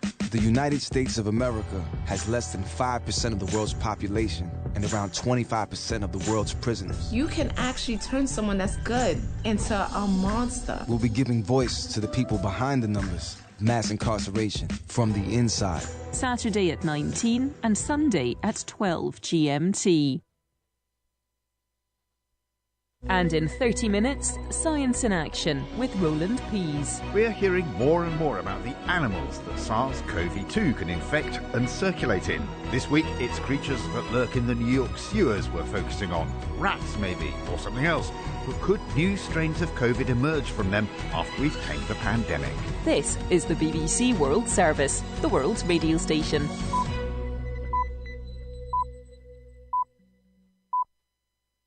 It's midnight GMT, where back gardens are battlefields, whole neighbourhoods become wastelands. Here, the men of Ukraine's 22nd Battalion have pulled off a miracle. They've stopped the might of the Russian army at their city gates. A special report from the Ukrainian city of Kharkiv, still holding out against the invaders. Also in the newsroom with me, Jonathan Savage, the WHO condemns attacks on healthcare. A charity says war crimes are clear in Mariupol. The US prepares a play to bring China on side. This is an opportunity for President Biden to assess where President Xi stands. The fact that China has not denounced what Russia is doing in and of itself speaks volumes. Plus, a court orders Peru's former President Fujimori's release from prison, and heading back to the moon, NASA rolls out its latest rocket. When this monster rocket lifts off, it will carry all of our greatest hopes in the heavens. All on the newsroom. This is the BBC News with Fiona MacDonald. The World Health Organization says it has verified 43 attacks on healthcare facilities in Ukraine and that healthcare workers are among the dead and injured. The WHO's Director General, Dr. Tedros Adhanom Ghebreyesus, told the Security Council that such attacks were a violation of international humanitarian law. There is severe disruption to health services and access to basic commodities as a result of widespread destruction of infrastructure, including health facilities. Prolonged conflict is in nobody's interest and will only prolong the suffering of the most vulnerable. The life-saving medicine we need right now is peace. Turkey has disclosed details of an outline proposal by Russia, apparently aimed at bringing a halt to the war in Ukraine. It was discussed in a phone call between President Putin and the Turkish President Recep Tayyip Erdogan. Under the plan, Ukraine would have to agree to be neutral in the future and not join NATO. Moscow is also demanding that eastern parts of Ukraine can break away and that Crimea be accepted as part of Russia.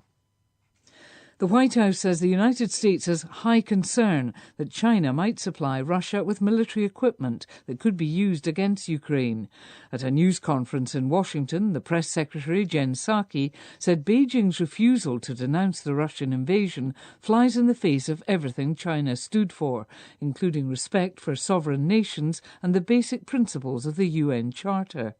If you look at the last couple of weeks, you can see that they abstained from a vote in the UN Security Council. They had put out a comment during the Munich Security Conference defending the sovereignty and territorial integrity of Ukraine, but they also echoed some of the conspiracy theories about chemical weapons and U.S. and Ukrainian intentions. So for any country, it's a question of where you want to be as the history books are written.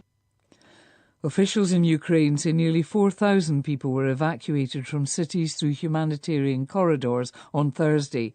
8 out of 9 agreed evacuation corridors functioned as planned, including one out of Mariupol.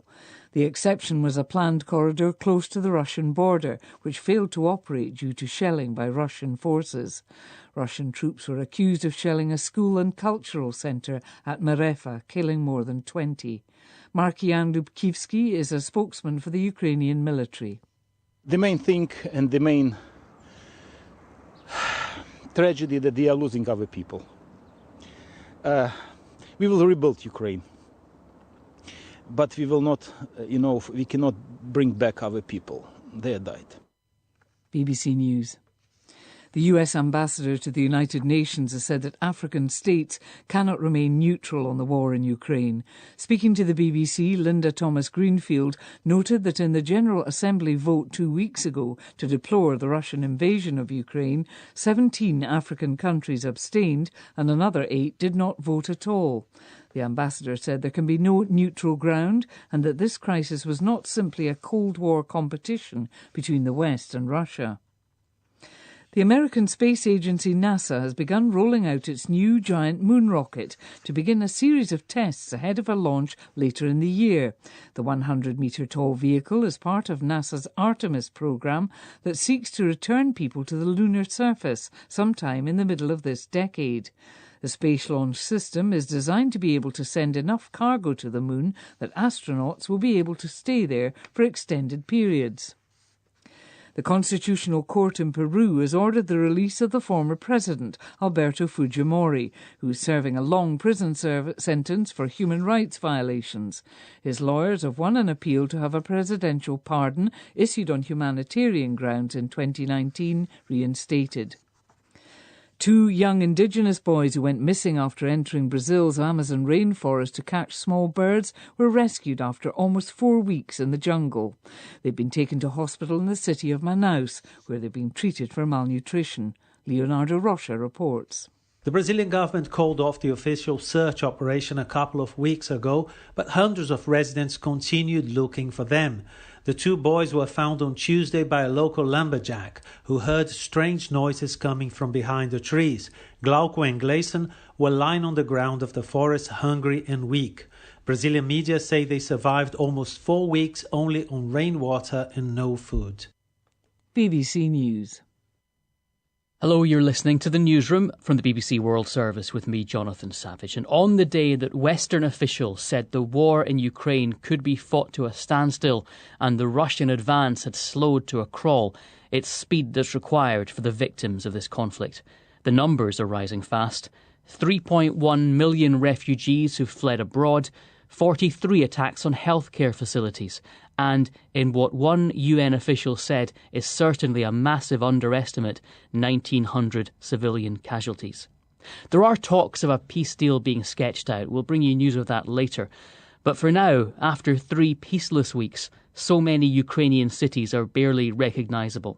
In Kharkiv, near the Russian border, almost constant bombardment has left homes, shops and schools destroyed. Our correspondent Quentin Somerville has been with Ukrainian soldiers on the front line on their mission to defend Kharkiv. Russia says it's demilitarising Ukraine. Instead, it's creating a wasteland. What it can't have, it destroys with vengeance.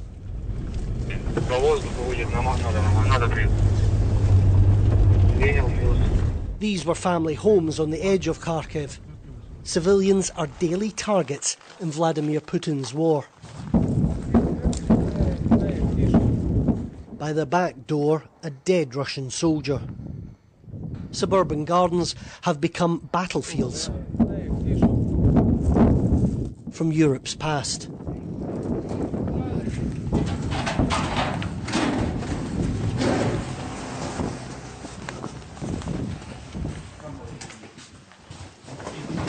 here the men of Ukraine's 22nd Battalion have pulled off a miracle. They've stopped the might of the Russian army at their city gates. Ill-equipped and vastly outnumbered, 3 weeks on, they're still holding the line. Russian boots have failed to gain hold here. Frustrated, they've sent troops elsewhere, leaving heavy artillery to bomb the city into submission.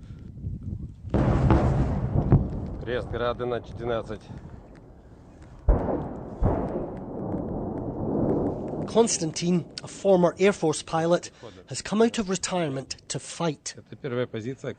This is the first line of defence for the city. If they get through here, they will enter Kharkiv. This road takes you from Russia to the very heart of the city. But the heart of Kharkiv and Ukrainian resistance is still beating.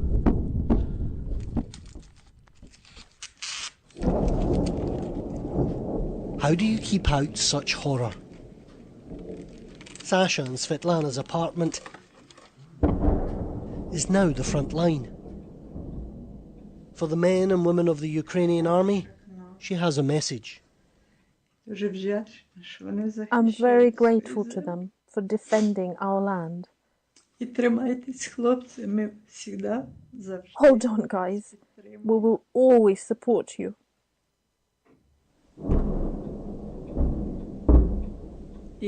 Both of my daughters and a granddaughter are fighting for Ukraine.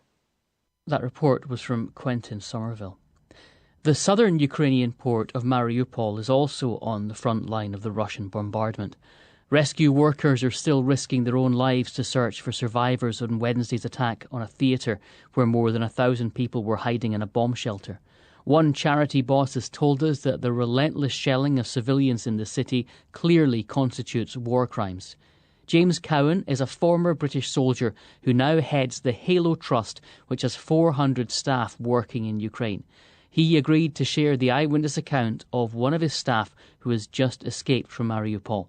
You may find some of the content distressing. The situation is horrendous. From the news and other videos, you can only understand part of what is happening on the ground.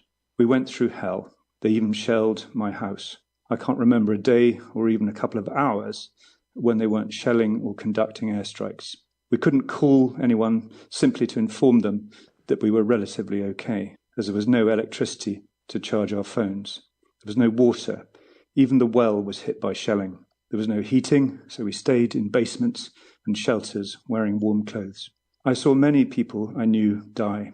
A man who shared water with everyone from his well was killed together with his whole family. Women were panicking, children were crying. The elderly are dying in their apartments from strokes caused by this war. No one takes them out of their apartments. There's simply no way to do anything because of the shelling and bombing happening all the time. The city is completely unrecognisable. It's totally ruined. All the high-rise buildings simply do not exist anymore. They were blown up and have large holes in them now, and half the buildings are on fire. There are huge craters from the aerial bombardment on the roads. We also saw a shell hit a window in an apartment block. Since the firefighters can't get there, all the upper floors simply burn out, and that's all that's left is the black remains of the building, or really just a box.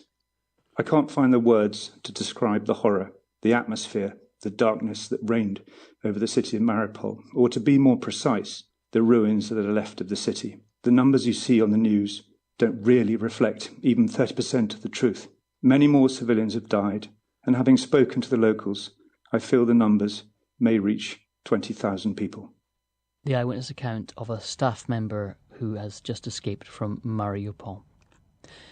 The outline of a peace agreement which would bring a halt to the war in Ukraine seems to be emerging. In a phone call between President Putin and Turkey's President Erdogan, the Russian leader set out his demands. Our World Affairs editor John Simpson is in Istanbul and has been given details of that call. An official of President Erdogan's, very senior official, was in on the call, and he came half an hour later and did an interview with me. President Putin's asking for 6 key things. 4 of them are relatively easy. That Ukraine should announce its neutrality, that's to say it won't join NATO. Well, it said it won't do that anyway.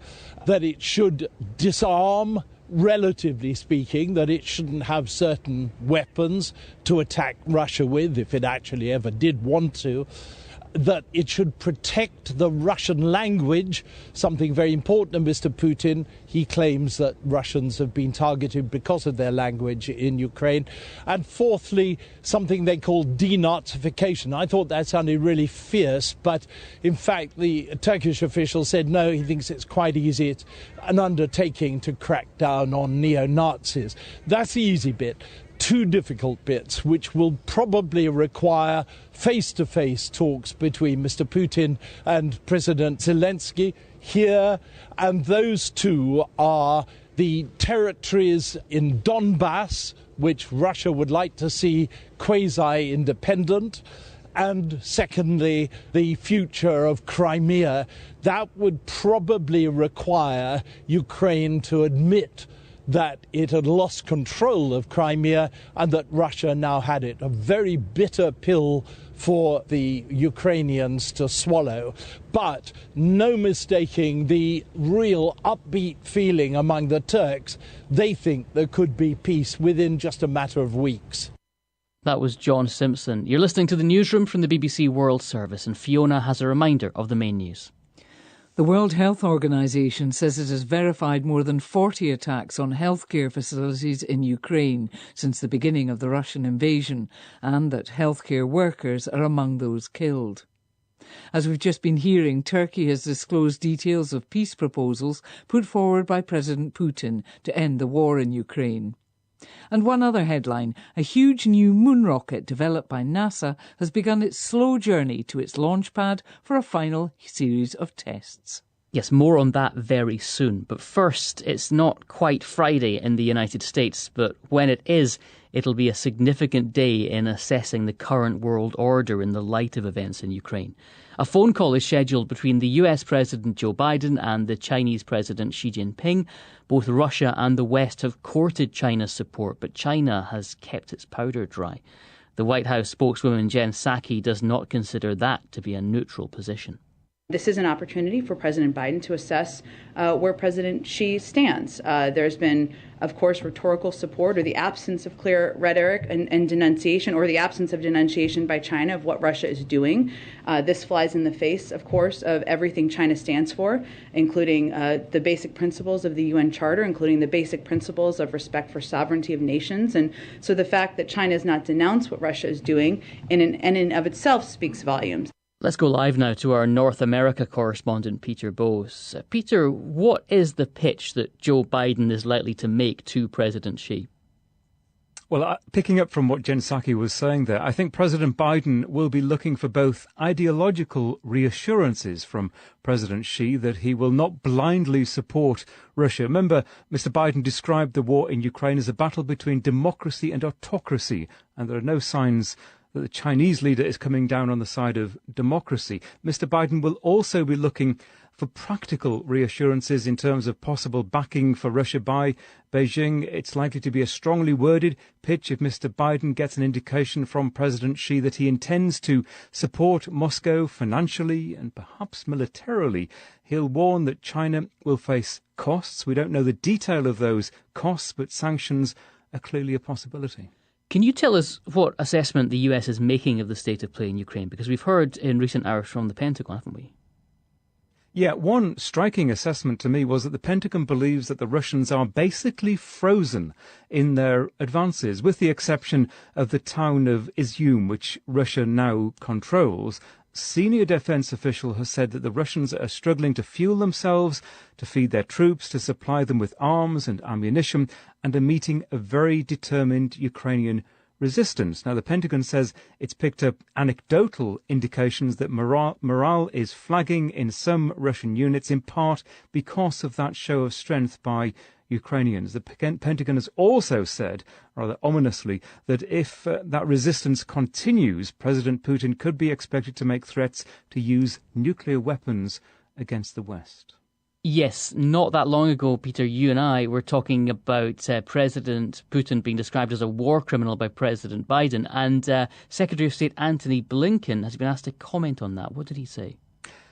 Yes, and he said that he agrees with President Biden that war crimes have been committed in Ukraine, and American experts, he said, were gathering evidence to prove it. He said intentionally targeting civilians is a war crime, and he finds it difficult to conclude that the Russians are doing otherwise, based on the destruction that he's seen over the past few weeks. And he specifically mentioned Russia bombing hospitals, schools, and that theatre where civilians were sheltering.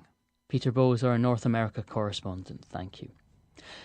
Let's move on to some other news now. It's been called a key milestone in US plans for renewed lunar exploration. NASA's next-generation moon rocket has begun the journey from its assembly plant to the launch pad at Cape Canaveral in Florida.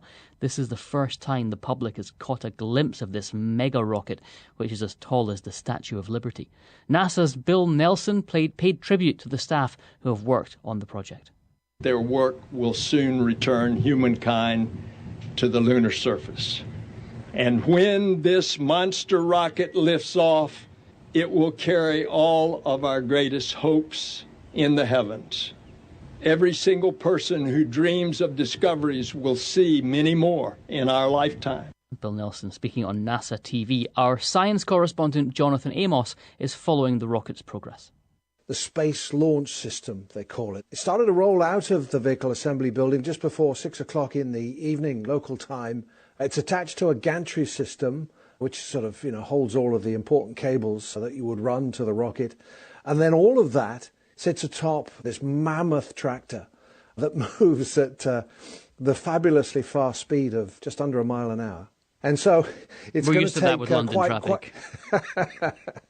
Yeah, it's going to take quite a while to get the rocket down to the launch pad so that they can then conduct some tests to determine whether this vehicle that they've spent years and billions of dollars putting together will actually work. They're going to do a dummy countdown, taking the clock all the way down to just under 10 seconds, just before they would normally light the engines underneath the rocket to send it skyward. And if that all goes well, then they know their work is done. That's a lot of money to spend on this project, so they'll be expecting a lot, I suppose. What can this rocket do that others couldn't? It's the most powerful rocket that NASA has ever developed, more powerful than the Saturn V's that sent men to the moon. It's designed really to send so much mass into space that we should be able to go back to the moon and stay there for extended periods. If you remember back to Apollo, they were only on the surface for, 2-3 days max, and then they came home. We're talking now about being there for weeks, having a permanent position on the moon, if we can get a moon base up there as well.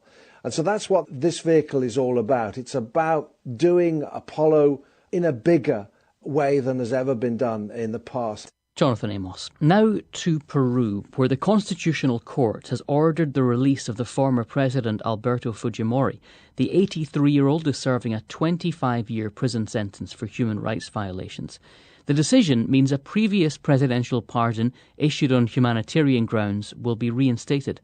I've been speaking to our Americas editor, Leonardo Rocha. He began by telling me why Mr. Fujimori was jailed in the first place. He was sentenced to 25 years in prison for human rights violations. That's to do with his government's tactics to crush the left-wing Shining Path movement in the 1990s. But there were specifically 2 massacres against innocent people that were carried out by death squads that cost him his freedom. So he was accused of involvement with these death squads during his government, which killed innocent people who were supposedly linked to the rebels. Why is he being released now? In 2017, Conservative President Kuczynski gave him a humanitarian pardon on health grounds. Said he was ill, he was 79 at the time, he's 83 now. He was allowed to leave prison. But 2 years later, that was revoked by the same court that now has ruled in his favor. The Constitutional Court just suspended that pardon, and he went back to jail. And his lawyers appealed, and now they went back to that presidential pardon. His lawyers are saying that he might be released as early as Monday or Tuesday next week. How is Alberto Fujimori seen in modern-day Peru? Does he still have supporters? He does. I mean, he's a hugely divisive figure because what he managed in 10 years in which he was in power was to crush this left-wing, very violent movement, the Shining Path. They were very cruel and very unpopular, and he managed to control hyperinflation. But he implemented a number of unpopular neoliberal or pro-business reforms. The rights of indigenous people were overlooked, and the human rights abuses and the political persecution of the opposition was awful in his time. He eventually fled, went to Japan, and was arrested on his return in Chile. So his legacy is still there. We had an election less than about a year ago, in which his daughter, Keiko Fujimori, lost by a very narrow margin. She was defeated by President Pedro Castillo, left wing, but her party controls Congress. She has a majority, so still a huge power, and she's there because of the Fujimori name. And what's happening now is President Castillo is facing his second impeachment trial in 7-8 months in power, and that's all to do with the Fujimori block of power and the left wing. So the country is split in the middle, and the country suffered hugely with the coronavirus pandemic, and that has accentuated that even more. That was our Americas editor, Leonardo Rocha. Right, time for some sport now. Let's cross over to Andy Barwell for the latest headlines. Thank you. Everton have been slipping down the English Premier League table. They went into their latest game only out of the relegation places on goal difference, but they got a massive win, a 1-0 success at home to Newcastle United.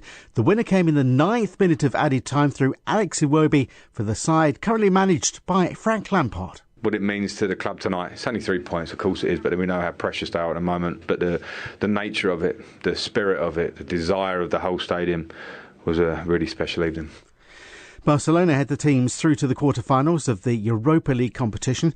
Striker Pierre-Emerick Aubameyang scored the winner 4 minutes from time in the second half for Barcelona's 2-1 win on the night, 2-1 overall against Galatasaray. The Spanish team Sevilla, 6-time winners of the competition, but they went out of the round of 16 this time, losing after extra time at West Ham United. Well, it's considered to be one of the biggest tennis events outside the 4 Grand Slams. Quite a quarter-final in the men's ATP event at Indian Wells in California. Rafa Nadal and Nick Kyrgios are into a deciding set in that quarter-final. Earlier, Spain's Paula Badoza and the Greek player Maria Sakkari completed the semi-final lineup for the WTA event there.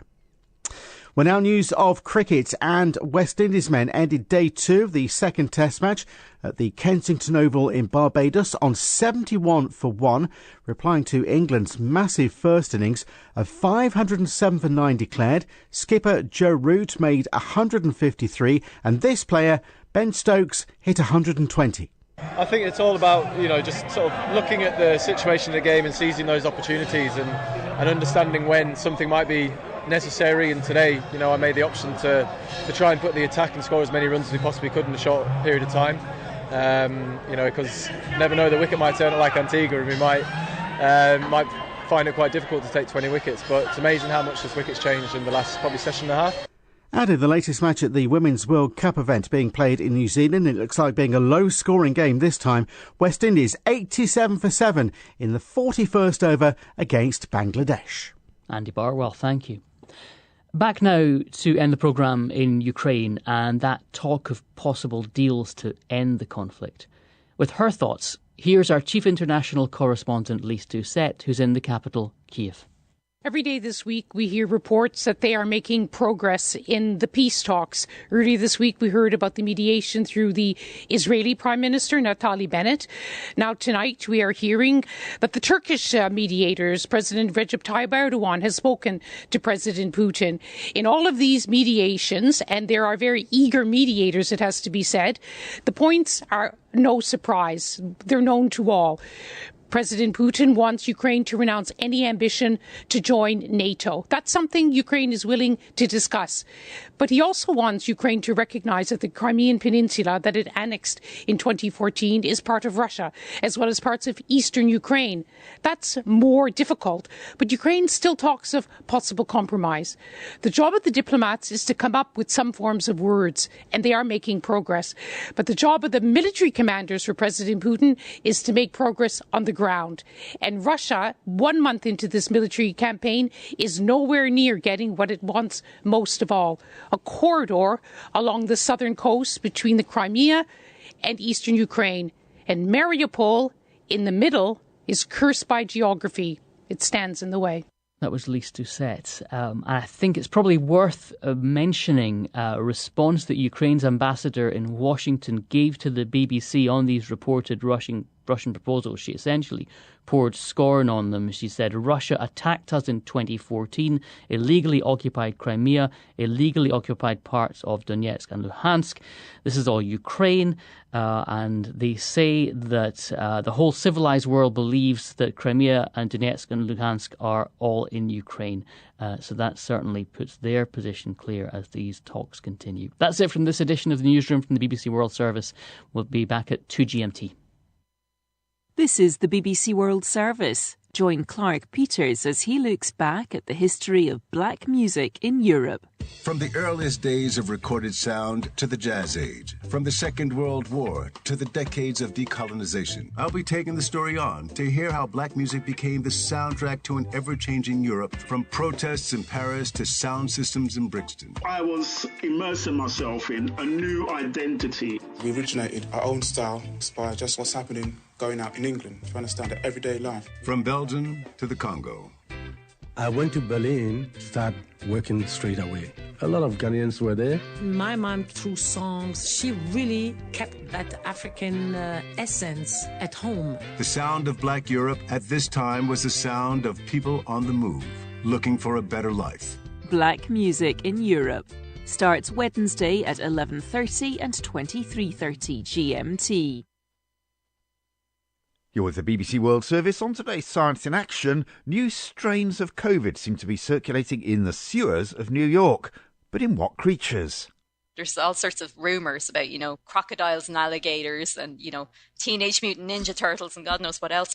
Ultimately, the only way we'll know is if we can actually capture an animal or a location where the viruses are actually coming from. Sewer detectives tracking COVID on Science in Action after the news. BBC News with Fiona MacDonald. The World Health Organization says it has verified 43 attacks on healthcare facilities in Ukraine and that healthcare workers are among the dead and injured. WHO's Director General told the Security Council that UN convoys with critical supplies have not been able to enter difficult areas. Turkey has disclosed details of an outline proposal by Russia apparently aimed at bringing a halt to the war in Ukraine. Under the plan, Ukraine would have to agree to be neutral in the future and not join NATO. Moscow is also demanding that eastern parts of Ukraine can break away and that Crimea be accepted as part of Russia. Ukraine's ambassador in Washington poured scorn on their proposals. The White House says the United States has high concern that China might supply Russia with military equipment that could be used against Ukraine. President Biden is due to speak by phone with his Chinese counterpart Xi Jinping on Friday. In New York, China's ambassador to the UN said Beijing wanted peace through negotiations.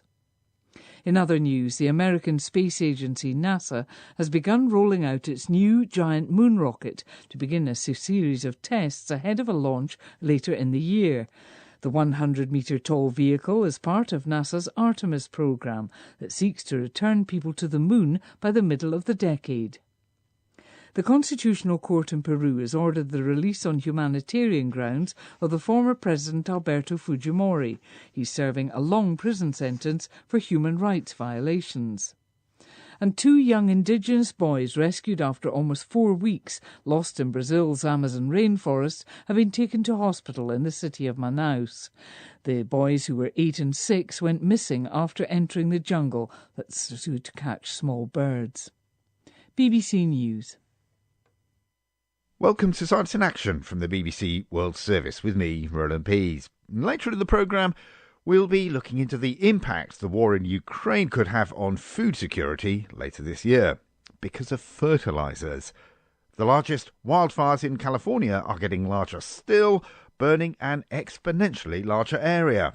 And climate change is to blame. Just a very small increase in this dryness results in a massive increase in this burned area and a massive increase in potential for this burned area to grow rapidly.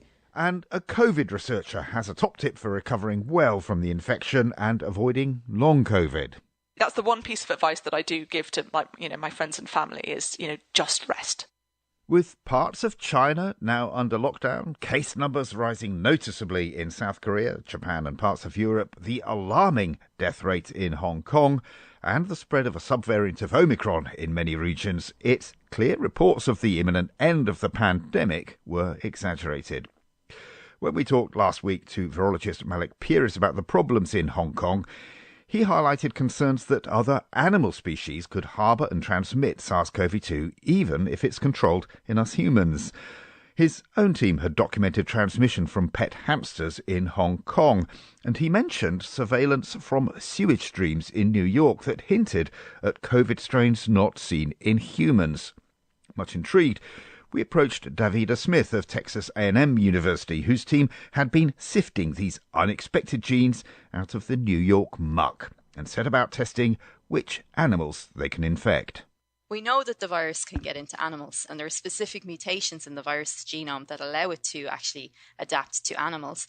So this made a lot of sense, and our collaborator Mark, he was able to generate pseudoparticles, like non-infectious virus-like particles that were able to show binding to receptors from different mammalian species. And we showed that they had very good binding capacity to bind rodent receptors, the ACE receptor from rodents. So there were a lot of reasons why we thought perhaps that this could be an animal. But, are you ready for this? Go on. We did some sequencing. We started to look to see if we could identify the contributing animals that would be giving rise to the sewage signal. And we did this using ribosomal RNA. So ribosomal RNA, you can infer from looking at the sequence of the ribosomal RNA what species actually gave rise to the poop samples, if you like. So when we looked at the ribosomal RNA, we could see dogs, cats, ducks, geese, whatever. But the one animal that we actually thought might be important was rats. We didn't actually identify rat signal in all of our wastewater plants that were generating these weird sequences. You're collecting, as it were, bucket loads of this stuff from the wastewater plants. And that's going to have every person who goes to the toilet in that area, every animal. I noticed that you've also got RNA from cattle and from sheep, presumably because of food waste. That's exact. Because think about it this way. Everything we eat, we poop. So the DNA from what we've eaten actually goes into the wastewater. And you're trying to fish these different spike genes out of it, plus all the animal RNA. It's a real mess you're dealing with. It is a real mess. And unfortunately, to do this at a greater resolution would require us going in and looking at specific locations along the sewer. And if you've ever been to New York, that's a tricky job. But I was thinking that if you've seeing this in particular areas, I mean, for example, it'd be fascinating to take the water from just outside the zoo. That's exactly right. At the moment, actually, we're trying to do greater fine-tuned resolution analysis of particular locations. And with that, it's like everything. You have to get permission and you have to go in and get the samples. We had also tried to go to track back along the sewer line by removing sewer caps, and examining what was going on in the sewer that way. Were the public looking on as you sort of dipped your beaker in? I mean, there's a lot of people who are truly kind of nervous about New York City sewers for obvious reasons. There's all sorts of rumours about, crocodiles and alligators and, Teenage Mutant Ninja Turtles and God knows what else. But we weren't able to actually identify the mutations, where they were coming from. That work is ongoing, because ultimately the only way we'll know is if we can actually capture an animal or a location where the viruses are actually coming from. And until then, it's going to remain a mystery, unfortunately. The good news, I think, is that you were seeing some of these strange mutations 6 months, a year ago. Yes. And they still not cropped up in any patients. So they don't look like they've leaked back yet. We actually were able to identify Omicron wastewater signal before it was identified in human clinical sampling in New York City. We're fine-tuned, if you like, because of our situation in New York, to look for oddball groups of mutations. So when Omicron first popped up, it actually had some of the mutations Not all of them in the same combination, but it had some of the mutations that we saw in our New York samples. So when we saw Omicron, we were like, that mutation there is the same mutation that we saw in our New York sample. This would suggest that the virus, it's not just evolving sporadically, kind of in isolation. What we're seeing evidence of is what we believe is convergent evolution. And that's where you see epidemiologically distinct viruses that aren't related to one another in different parts of the world, exhibiting some of the same mutations. And this implies that the selective process, whatever that selective process is, be it the human immune system, the antiviral drugs, the plasma, whatever it is that we're using, is actually putting pressure on the virus to evolve at specific locations of the spike. And were some of these mutations the ones which help the virus escape immunity? Yes, that's what we're worried about. So there are some specific mutations that we consider to be immune escape mutations. Even early on, when we saw some of these mutations, they were being reported in the literature kind of as being possible locations of concern.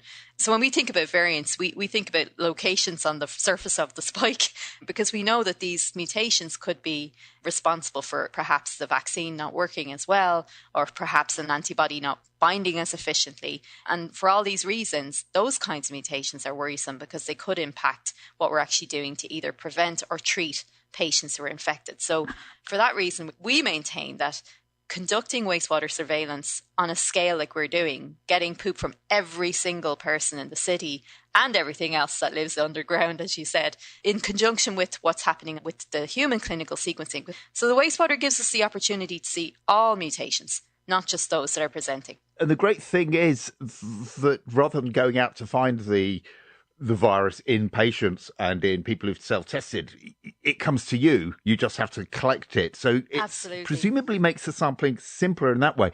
How easy? You said that this is quite a revolutionary approach to look for the sequencing there.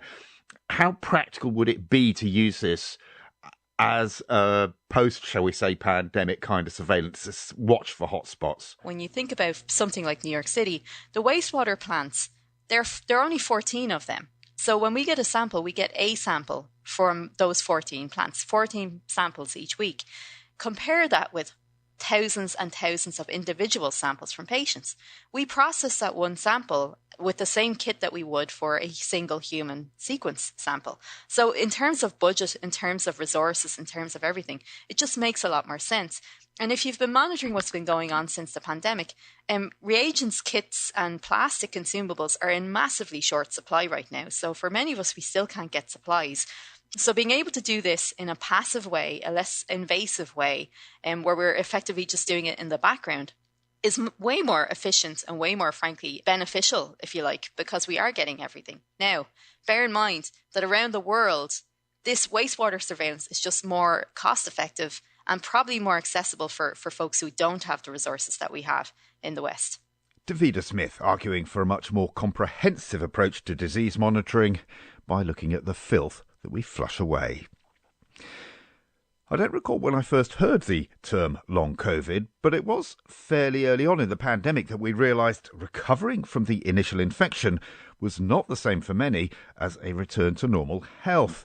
And so the number of deaths, at least 18 million according to an analysis last week, is only one measure of the public health impact of SARS-CoV-2. The prolonged post-infection harms are another.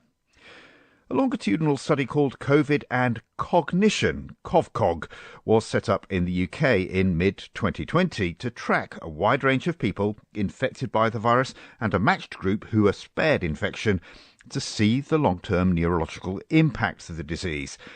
Their first reports have just come out, and I asked co-author Lucy Cheek what they'd find out about the best-known symptom, brain fog. Lots of people report brain fog or cognitive dysfunction in long COVID. In fact, it's one of the most common symptoms reported. But brain fog or cognitive dysfunction, it's a bit like saying tummy ache. It can be caused by so many different things, and it can present in so many different ways. People who had COVID, and particularly people who had ongoing symptoms, so long COVID, had a demonstrable reduction in particularly memory ability, and that this scaled with severity of ongoing symptoms. So people who had mild to moderate ongoing symptoms had slightly lower memory performance, and people who had severe ongoing symptoms had much lower memory performance. What kind of memory is this? Is this a sort of where did I put my spectacles memory, or is this I can't remember someone's name? Is it long-term, short-term? So this is something that we're trying to pick apart in a lot of detail in ongoing studies, but what we used was a really classic neuropsych memory test, which is a word list. We literally get them to read a list of words and then about 5 minutes later just present a series of words and say, did you just see this? It's quite short-term in that respect, which is not to say there aren't long-term memory issues as well, but we think that based on the pattern of performances across the tasks we used, that this may be a particularly verbal memory problem, because we didn't see such a problem when people were remembering pictures. That also really links in with the problems that people report, that, a lot of the time they report having verbal problems, keeping track of conversations, keeping track of what they've been saying, and a lot of people put that down to concentration difficulties. But we're wondering whether, in fact, what we're looking at is a short-term verbal memory deficit that is actually very difficult to remember, to keep track of words. Do these relate to kinds of brain deficits that you've seen in other diseases or in brain trauma, for example? Yeah, exactly. So we know in COVID that we get a lot of information in the early disease, and that one of the big theories of what's causing symptoms in long COVID is ongoing chronic inflammation.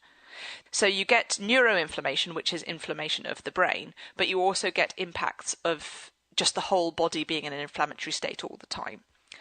And you see it with other conditions as well. And what inflammation in the brain does is that it disrupts the kind of normal functioning in a number of different ways. So, for example, in the hippocampus, which is the part of the brain that's really responsible for memory, you get a reduction in the ability to create new neurons, the ability for neurons to form new connections with one another, and neurons are less likely to be able to kind of survive in the environment if it's in an inflammatory state.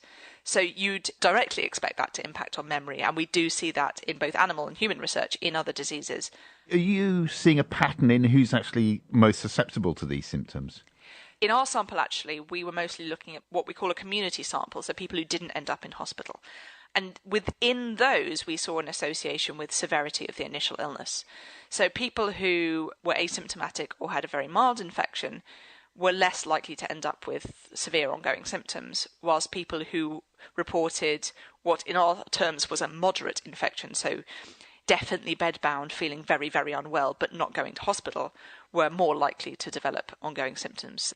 Within our study and within other studies that have looked at this, the kind of main risk factors seem to be being a woman between 30 and 60, and not resting during the initial period and in the period immediately following the initial illness. So, when you start to feel better and you think you can do things. That one in its own right sounds like a very practical finding to have. Absolutely. That's the one piece of advice that I do give to my friends and family is, just rest. Do take the time off work, even if you're beginning to feel better, rest. How much of a public health concern have we got here?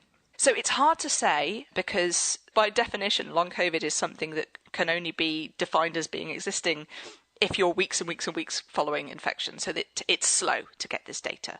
And so we don't know about Omicron, for example, which is too new. However, with the unprecedented levels of infection we have at the moment in many countries, I think that there is a real risk that this is going to be a huge public health issue. The kinds of things we're talking about in this paper, a general reduction in the ability to follow a conversation, to keep up with the level of concentration and quick decision-making that you used to be able to do, those sorts of things are that sort of creeping issue. You're not ending up in hospital, you're not completely bedbound for years, but you are less able to do your job, you do have a reduction in quality of life. Last week we passed 6 million officially counted as dead because of COVID. I've seen numbers that it could actually be more like 20 million. And I just don't know whether at a global scale you're talking about some kind of equivalent number who may still be seriously debilitated in some respect a year, 2, 3, 4 years from now. Yeah, absolutely. And death is not the only outcome. In fact, death in rich, well-vaccinated countries is not even a hugely likely outcome. But these long-term ongoing issues are an incredibly important thing to be measuring and to be taking into account when making policy decisions about, for example, whether or not to lift public health measures. now that we've got the death levels kind of under control to some degree, and even if 100% of people were to survive COVID infection, that doesn't mean it won't have a huge impact on long-term disability. Lucy Cheek of Cambridge University. And as some argue that we should just learn to live with SARS-CoV-2, that study underlines how long it's taking to unpick the long-term chronic consequences of infection. And we really still don't know what issues we could be building in for the future. Horrific as the bombing and shelling in Ukraine is, and the sight of refugees flooding into neighbouring countries, there are similarly longer-term and wider-ranging corollaries of that war that we're just beginning to realise. I was only vaguely aware, for example, of the role of the grain belts of Ukraine and southern Russia to global food markets. And suddenly we're hearing these staples are threatened this year by the war. But also, it turns out, essential fertilisers that sustain crops around the world come from the region. Crop biologist John Hammond is concerned. Quite a few countries in North Africa, Egypt in particular, relies on the Ukraine and Russia for about 70% of its wheat imports. Others include Bangladesh, Turkey, Indonesia, Philippines, all heavily exposed to sort of reductions in the exports of grain from Russia and the Ukraine. In an ideal world, I guess other countries could try and ramp up their production to try and cover some of the gap.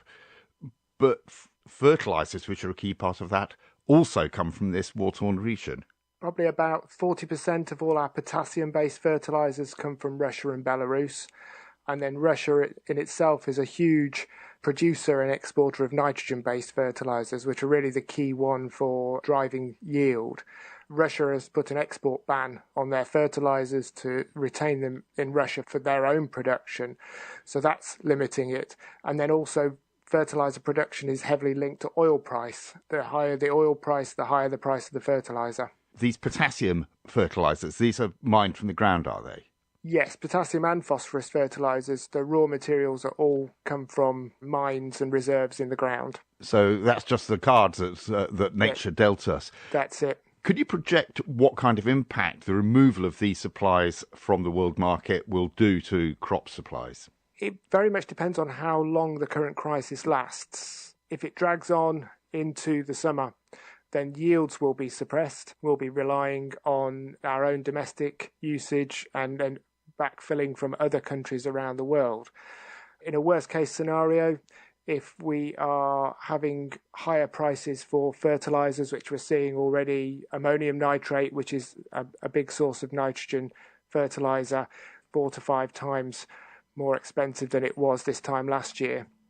So I was talking to some farmers this week. They're now deciding whether or not to invest in nitrogen fertilisers for some of their crops this year because they're not sure they'll see a return on that investment in the fertiliser.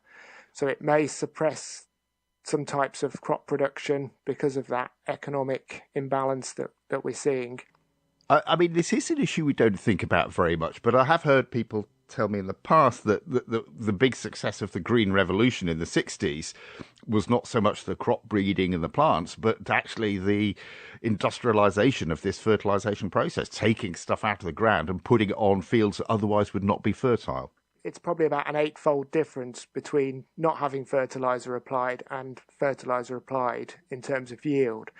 And so when you look at then that at a global level, probably about half to 2/3 of the global population are supported by those fertilisers. Without those fertilisers, it just wouldn't be possible to support that level of population. And so we're looking at a very strange situation where possibly a short-term blip in fertiliser prices puts basically the whole economics of farming these staple crops at risk. Yes, so it's a very fine balanced calculation that farmers do in terms of what the price of the grain will be at the end of the season versus the price they're having to pay for the fertiliser to make those yields. It can tip either way quite precariously, so it's a very calculated risk farmers have to take now that if they're going to invest in the fertiliser, the grain price in September, when they come to sell it, will be sufficient to cover those costs. It is the fact that it suddenly brings this smack into our vision. I think that's one thing that may come from this, is that the shock to the system has brought it into focus, and it might be a catalyst for change in some of these areas. We have a very heavy reliance on these manufactured fertilizers, which are very heavily reliant on oil. The fertilizer industry is doing a lot to sort of wean itself off that reliance, sort of new facilities using renewable sources of energy, heat capture that recycles energy within the systems, and the way we actually produce the foods in sort of vast monocrops that are supported by all these inputs, potentially moving to more what we refer to as regenerative agricultural practices that bring in more crops, more cultural approaches to conserve the nutrients in the soil, build up this soil organic matter, which all helps with the sort of biogeochemical cycling of these nutrients in the soil, so they're used more efficiently by the crops. Crop scientist John Hammond from Reading University. I fear it's all grim news this week because since the beginning of the year, I've been seeing reports of sporadic wildfires in California outside the normal fire season. In fact, there really is no fire season these days, just peaks in the hottest summer and autumn months, subsiding a little over winter.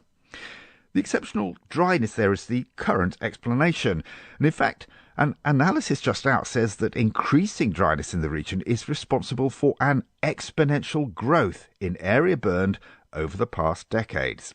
And here I'm using the term exponential in its true mathematical sense, doubling upon doubling upon doubling, not in its loose figurative, ooh, that's big sense. Caroline Zhuang of Columbia University's Earth Observatory has been doing the analysis. There's been these massive peak seasons in 2018, and then 2019 wasn't too bad. But then looking just at 2020 and 2021, these are huge seasons and really concerning for what the future of the Western United States would look like for fire. And it's not a question of the area burned being, 10% or 20% higher. It's really noticeable sort of growth. Like about 1,000% higher, which is wild. Factor of 10. It's a factor of 10, right. And this is just over the past 4 decades. I mean, that's extraordinary. So it's almost doubling every decade. And I think what's really interesting in your paper is that you've looked at which fires it is that are really making the difference. Yes, it's these largest fires. So the fires that you hear in the news that have just expanded over like hundreds of acres, most of it is from these massive, massive fires. Presumably, as the area of a fire gets bigger, then so also the perimeter gets larger, and so it can increment that much more the following day. Yeah, that's what we're finding in this study, is that aridity increases just slightly over time. It increases very linearly. However, because this relationship is exponential, because it's compounding, then just a very small increase in this dryness results in a massive increase in this burned area and a massive increase in potential for this burned area to grow rapidly. And you've plugged the aridity. There's some way of measuring that, is there, into the sort of the equations, into the graphs that you've done? Yes. So in our case, we measure aridity by using this climate variable called vapor pressure deficit, which is a measure of the dryness of the atmosphere. And this becomes very important because I've spoken to some of your colleagues in the past about the mega drought that appears to be settling in over the western USA, which presumably is one of the drivers for what you're describing, but is also a worry for the future. Yeah, mega droughts in this case are these very prolonged periods of droughts where you're dry over decades. This leads to the question of then, what will this future fire activity in forests look like? Because, well, if we know the dryness is increasing, then this would be very worrisome that we might continue to have this very strong relationship of exponential growth in our total amount of fires and forest fire area burned. Are we going to then burn through all of the western United States forests?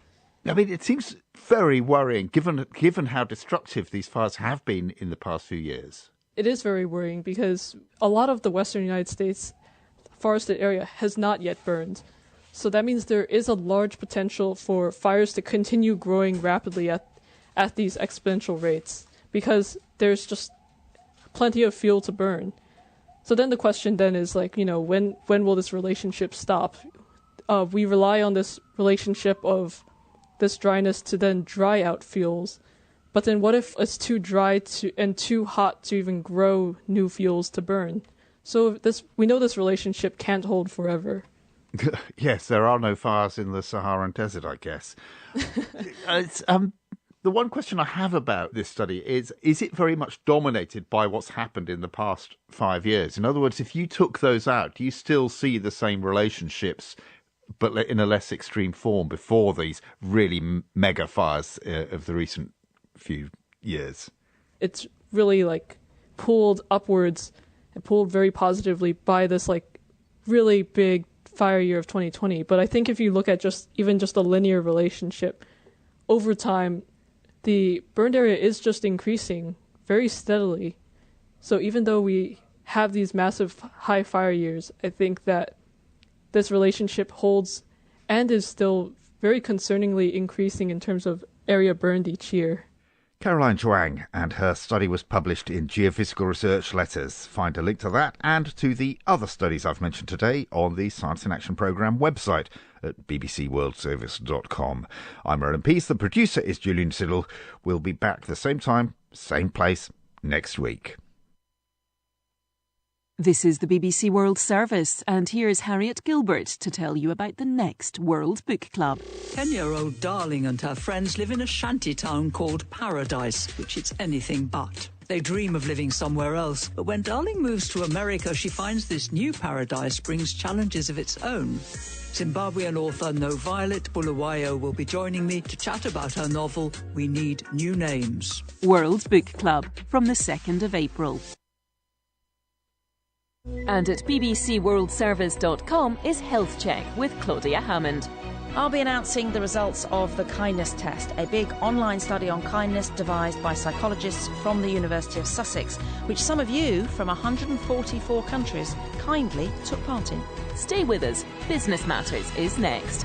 This is the BBC World Service, the world's radio station.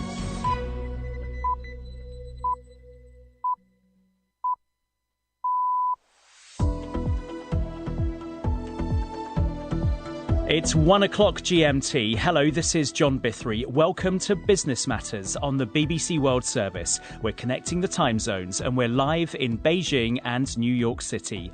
Coming up, as President Zelensky makes a blistering speech to German parliamentarians, we ask whether Germany can square its reliance on Russian energy with support for Ukraine. Also, a former boss of oil giant BP tells the BBC he has no regrets over signing key contracts with Russia's oil industry. Yes, we've made mistakes, but we've made mistakes not by relying on someone, but by over-relying. Also, we'll get the latest on China's fight with COVID as cases soar in some major cities. And we'll hear why Spotify is jumping on the NFT bandwagon. That's Business Matters, all after the news.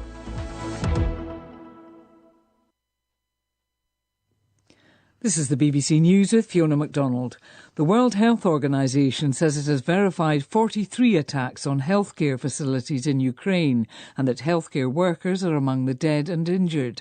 The WHO's Director General told the Security Council that such attacks were a violation of international humanitarian law. The Under-Secretary-General for Political and Peace-Building Affairs, Rosemary DiCarlo, says there have been 1,900 confirmed civilian casualties so far. The total consists of 726 people killed, including 52 children. The actual number is likely much higher. There will be no winners to this senseless conflict. The tremendous loss it is causing, on the other hand, is heartbreakingly clear.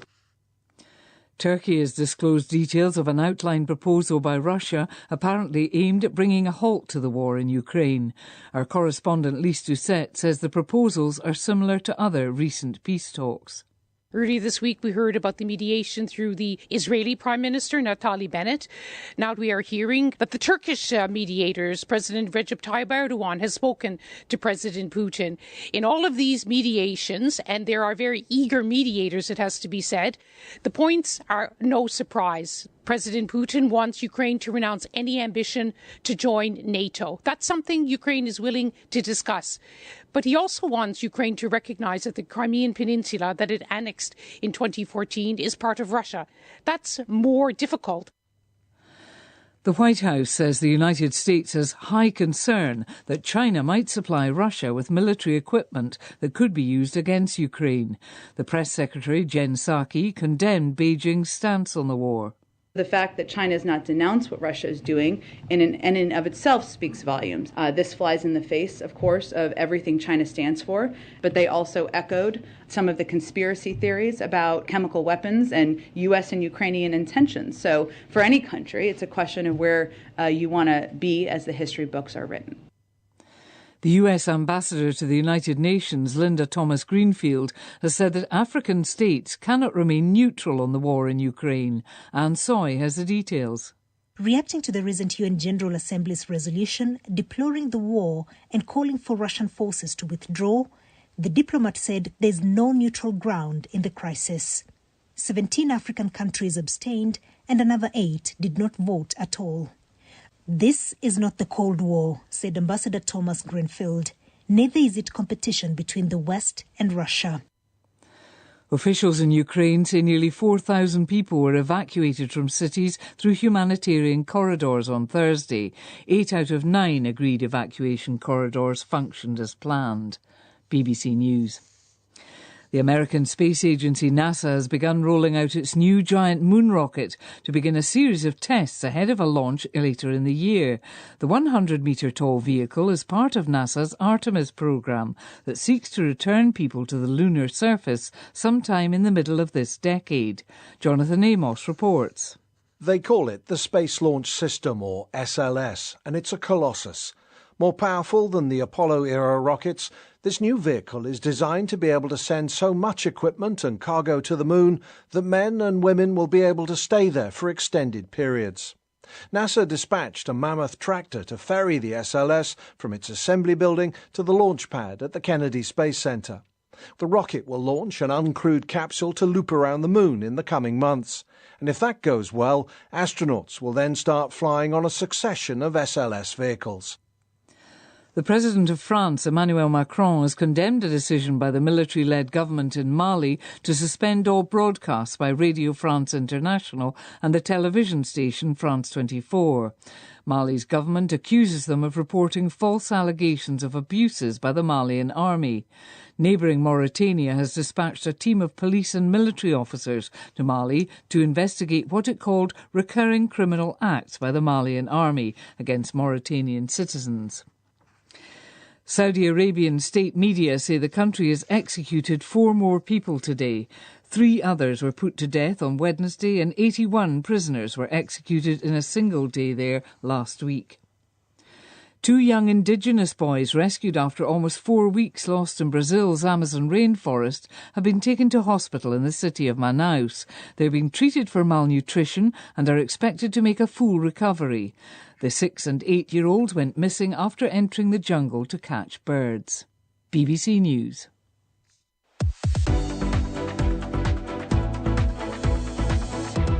Hello there and welcome to Business Matters on the BBC World Service. This is John Bithry. Coming up on the programme in the next hour, the President of Ukraine accuses German politicians of failing to live up to their historical responsibilities.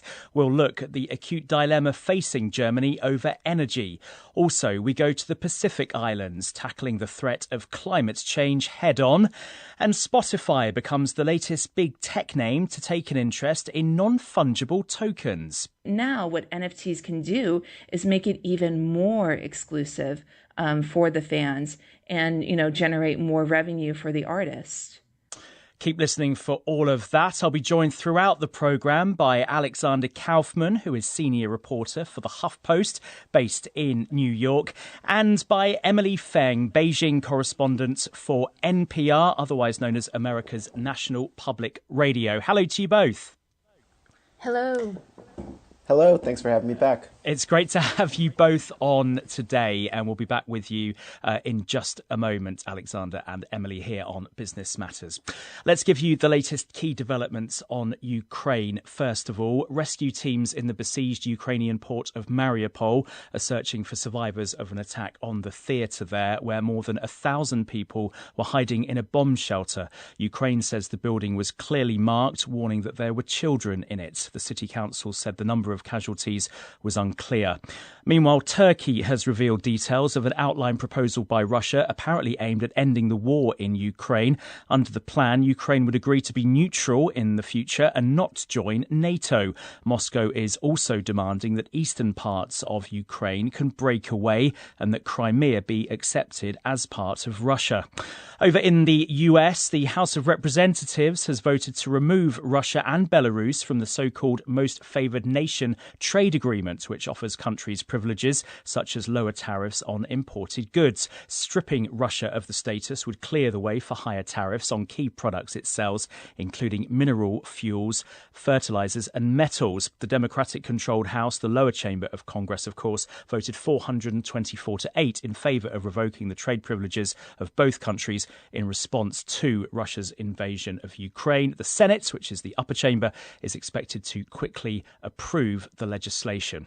Well, earlier on Thursday, Ukraine's President Volodymyr Zelensky appeared before the German parliament as he continued to try and build support for tougher action against Russia. Although he thanked Germany for its support during the invasion, Mr. Zelensky said German energy policy and business interests in Russia meant it hadn't done more to pressure Russia economically over the conflict. Here's a bit of what he had to say. Але ви ніби знов за стіною. It's like being behind the wall again.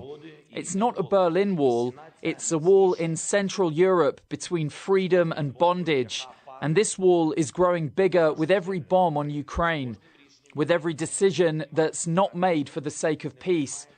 And when we told you that Nord Stream was a weapon and a preparation for a great war, we heard in response that it was economic. It was cement for a new wall. Економіка. А це був цемент для нової стіни. President Zelensky. Well, meanwhile, NATO Secretary General Jens Stoltenberg, on a visit to Berlin, praised Germany and its Chancellor Olaf Scholz. I welcome your personal efforts, Chancellor Scholz, to find a diplomatic solution, including your direct contacts with President Putin. He is paying a high price. Severe sanctions are harming his war machine. And I thank Germany for the important role you are playing in enforcing international sanctions.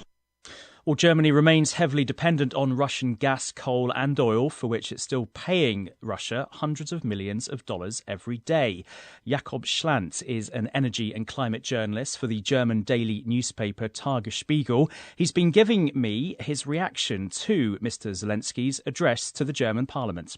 He said that Germany should tear down this wall. And this is a very famous saying in Germany, because that's what Ronald Reagan said to Mr. Gorbachev in 1987. Mr. Gorbachev, tear down this wall. And that's what he was referring to. And he wanted full commitment from Germany to Ukraine. And he thinks he doesn't have that at the moment. He wants more weapons. He also wants more sanctions. And yeah, Germany did quite a lot. Germany did much more than many expected.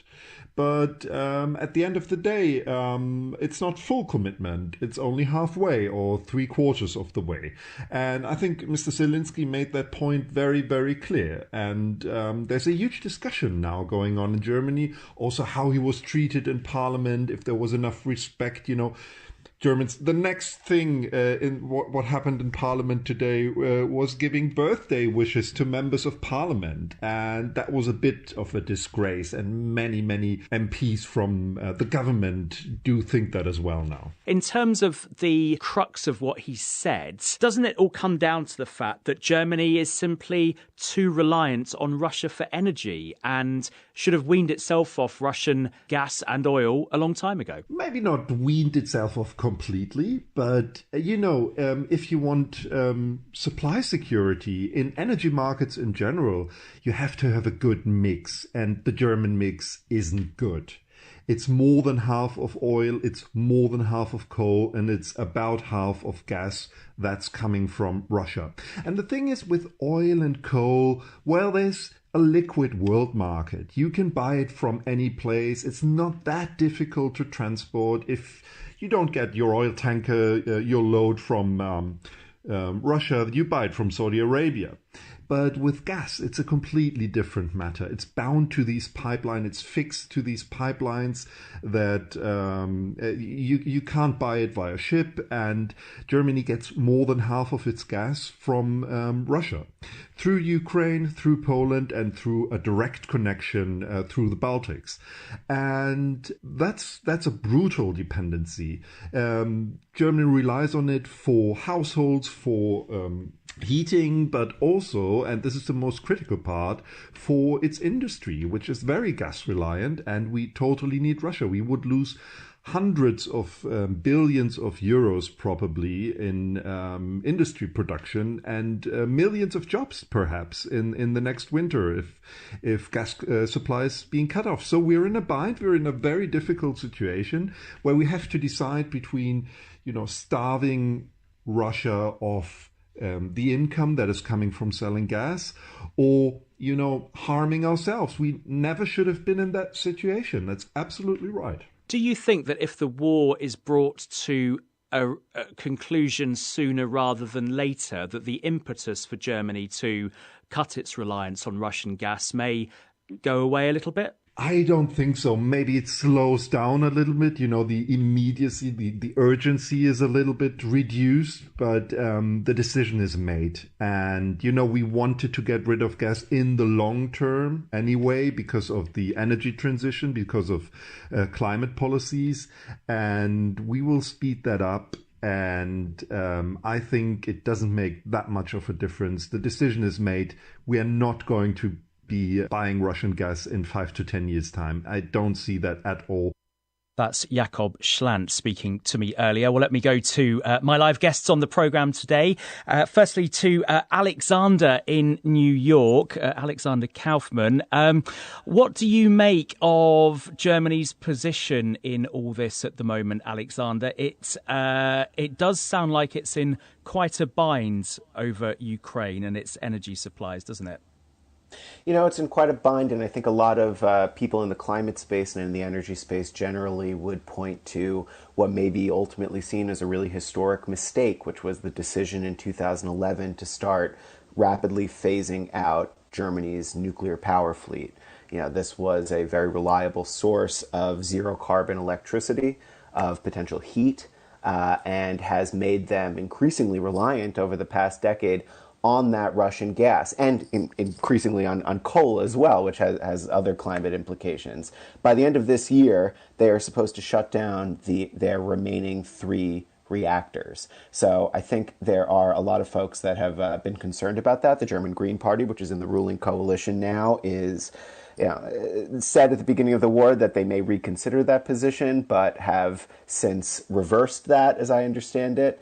And I think a lot of countries, including some of the neighboring countries like Finland, which just last week opened a new nuclear reactor, and France, which generates the vast majority of its electricity from nuclear power and is slated to invest in more in the years ahead, are looking at what Germany's doing and feeling probably a bit frustrated by the fact that they are even more dependent on Russian gas now than they were 10 years ago by the design of their own policies. And this was, of course, in reaction to the Fukushima nuclear disaster in Japan, which caused a big rethink over nuclear in Germany. I mean, obviously, hindsight is all very well. Do you think Germany is now on the right track in what it's trying to do to drastically reduce its reliance on Russian energy imports? I think it certainly is starting to. It is a promising sign, at least, that they are making the investments in renewables, which can supplant a certain amount of those Russian imports. They are also talking about importing more gas from other countries, probably like the United States, by building liquefied natural gas terminals in their country to be able to take those things in. But that doesn't necessarily address the core problem that they need to be producing more electricity than ever, not just to supplant the gas, but also to account for all of the other fossil fuel energy usage that will need to be electrified in order to decarbonize their economy. And so they have really put themselves in a difficult place with this nuclear problem, and that hasn't gone away in any significant way, even with these announcements that they've made in recent weeks. Okay, I just want to get a quick word from Emily now and move this. We're going to come back to energy in just a moment. I want to move this slightly on. President Biden is going to have a conversation with President Xi Jinping tomorrow, their first proper conversation, we understand, in several months about the situation in Ukraine. This is what US Secretary of State Antony Blinken had to say about China ahead of that conversation. We believe China in particular has a responsibility to use its influence with President Putin and to defend the international rules and principles that it professes to support. Instead, it appears that China is moving in the opposite direction by refusing to condemn this aggression while seeking to portray itself as a neutral arbiter. Emily, do you think that's a fair representation of China's position with regard to the war in Ukraine at the moment? It is. We've been tracking China's statements quite closely over the last few weeks, and they've really tried to play a different message for both their domestic audience and for the global audience. Globally, they've repeated the same lines, literally over and over again, no matter who the official is, that China is neutral on this issue, that they hope for peace, and in fact, they would like to be a ceasefire broker if the two countries would agree to sit down and talk to one another. Domestically, however, if you look at state media, social media, and just popular sentiment, what comments are allowed to stay up and which comments are censored very quickly, things are very, very pro-Russia. China and Russia did sign this partnership just weeks ago in February, saying their partnership had no limits. China is buying more Russian natural gas. The online environment is incredibly vociferously against the U.S. and anti-NATO. Right now, China has seen the war in Ukraine as somehow beneficial to its own interests. I had expected, like many people, for China to back down once they realized how horrifically destructive this war was to ordinary civilians and to the country of Ukraine. But so far, China has not wavered. And in fact, the state media messaging about China's stance on the issue has only gotten stronger over the last weeks. OK, thanks, Emily. We'll come back to this later in the programme here on Business Matters. Now, though, let's just get a brief recap on the top BBC headlines this hour with Fiona MacDonald. The World Health Organization says it has verified more than 40 attacks on healthcare facilities in Ukraine since the beginning of the Russian invasion, and that healthcare workers are among those killed. Turkey has disclosed details of peace proposals put forward by President Putin to end the war in Ukraine. A huge new moon rocket developed by NASA has begun its slow journey to its launch pad for a final series of tests. And two young boys who were rescued after being lost in the Amazon forest in Brazil for 4 weeks are expected to make a full recovery from their ordeal. OK, thanks, Fiona. Let's return to the subject of energy here on Business Matters and hear from a one-time key player in the energy industry. John Brown was chief executive of oil giant BP for 12 years, from 1995 to 2007. During that time, he negotiated some key deals, giving BP access to oil ventures inside Russia. Now he's been speaking to the BBC about his role doing business with Russia and the complexities of the current situation. Oil and energy is both used as a weapon and a shield, both by many people. I recall in my career going back to the 70s when embargoes on oil to the West created crisis. The prices went up, and that was the Middle East. So it comes and it goes. But actually, when I was dealing with President Putin, I think there was a high degree of mutuality. They actually needed us to modernize their oil industry and to demonstrate that foreign investment could actually occur in the new Russian Republic.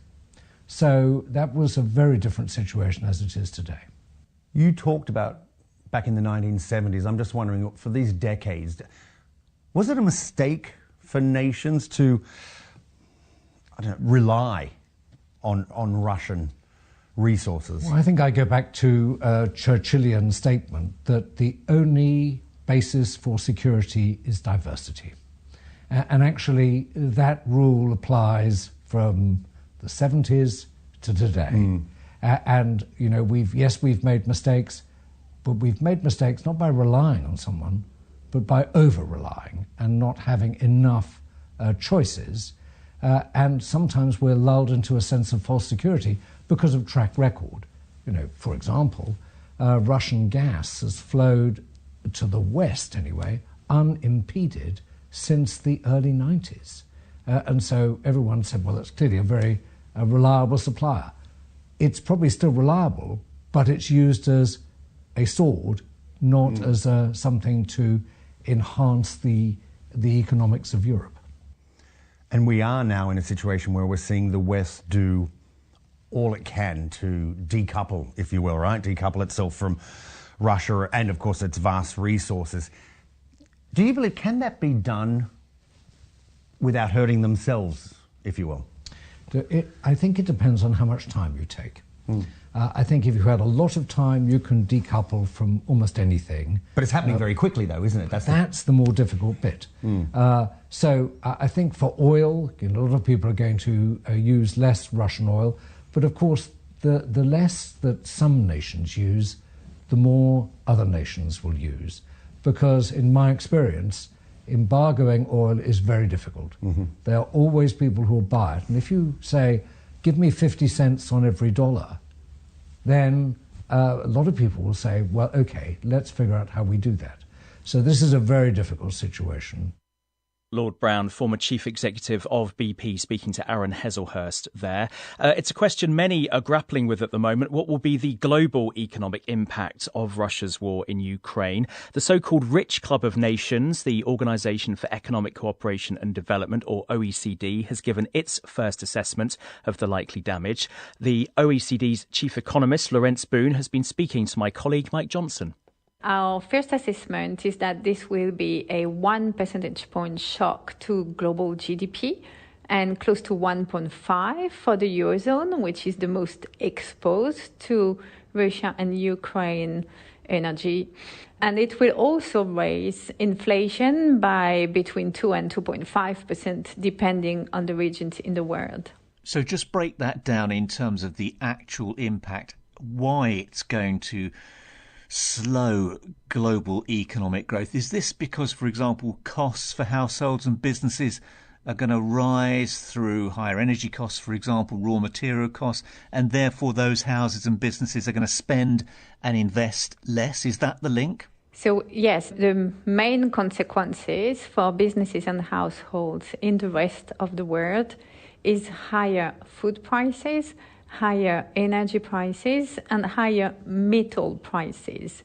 So food, I think it's quite easy to see what the impact on everyone is, because we all buy bread and pasta every day. So that reduces households' purchasing power. Rising energy prices are hurting every consumer worldwide, because you need your car to go to work, you need some fuel to heat your house in many countries. So again, that's taking a toll on consumers' purchasing power.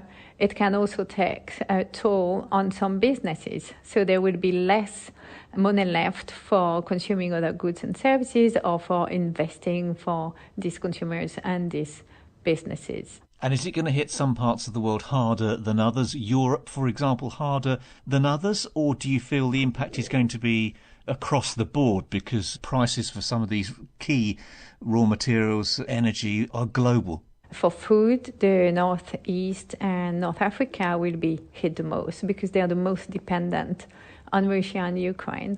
For energy, oil prices will rise for everyone, but gas prices are particularly rising in Europe, and Europe is particularly dependent on Russia and Ukraine for the provision of gas. And one line in your report caught my eye particularly. You say this war has set in train deglobalization forces that could have profound and unpredictable effects. With COVID and now with the war, effectively, we are likely to see a huge transformation of globalization as we know it. Payment systems.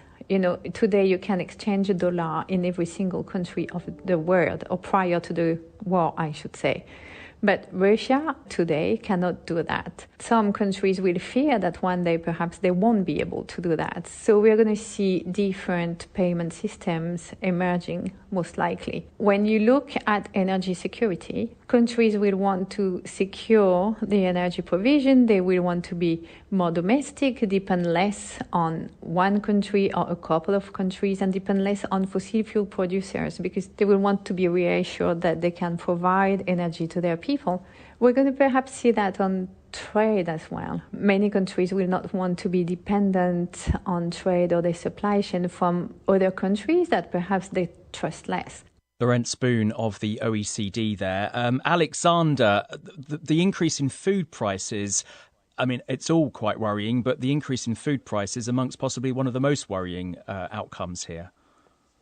That's right. I think a lot of the attention in the first 3 weeks of this conflict has been on the impact on oil and gas prices. That in particular in the U.S., a country very dependent on vehicles and where gas prices are closely watched, and a political issue, has certainly captivated the headlines here. But I think few people recognize that not only is Ukraine such a major exporter of wheat and maize and cereals, but Russia is too. That wheat and Russia's emergence in the past few years as a major player in that commodity market has sort of served as what the economist Adam Tooze called its second source of oil. So this is definitely going to be a big issue in the weeks to come. OK, thanks, Alexander.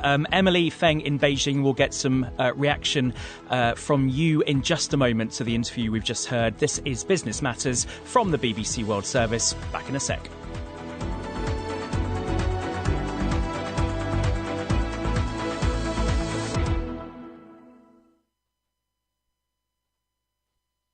You're listening to the BBC World Service. The humanitarian crisis in Ukraine is deepening, with tens of thousands... News can come from anywhere, from the other side of the world to the communities where we live. It's now about 13 hours since we were bumped out of our beds by the sound of distant explosions. It can affect each and every one of us around the globe. All it takes is for one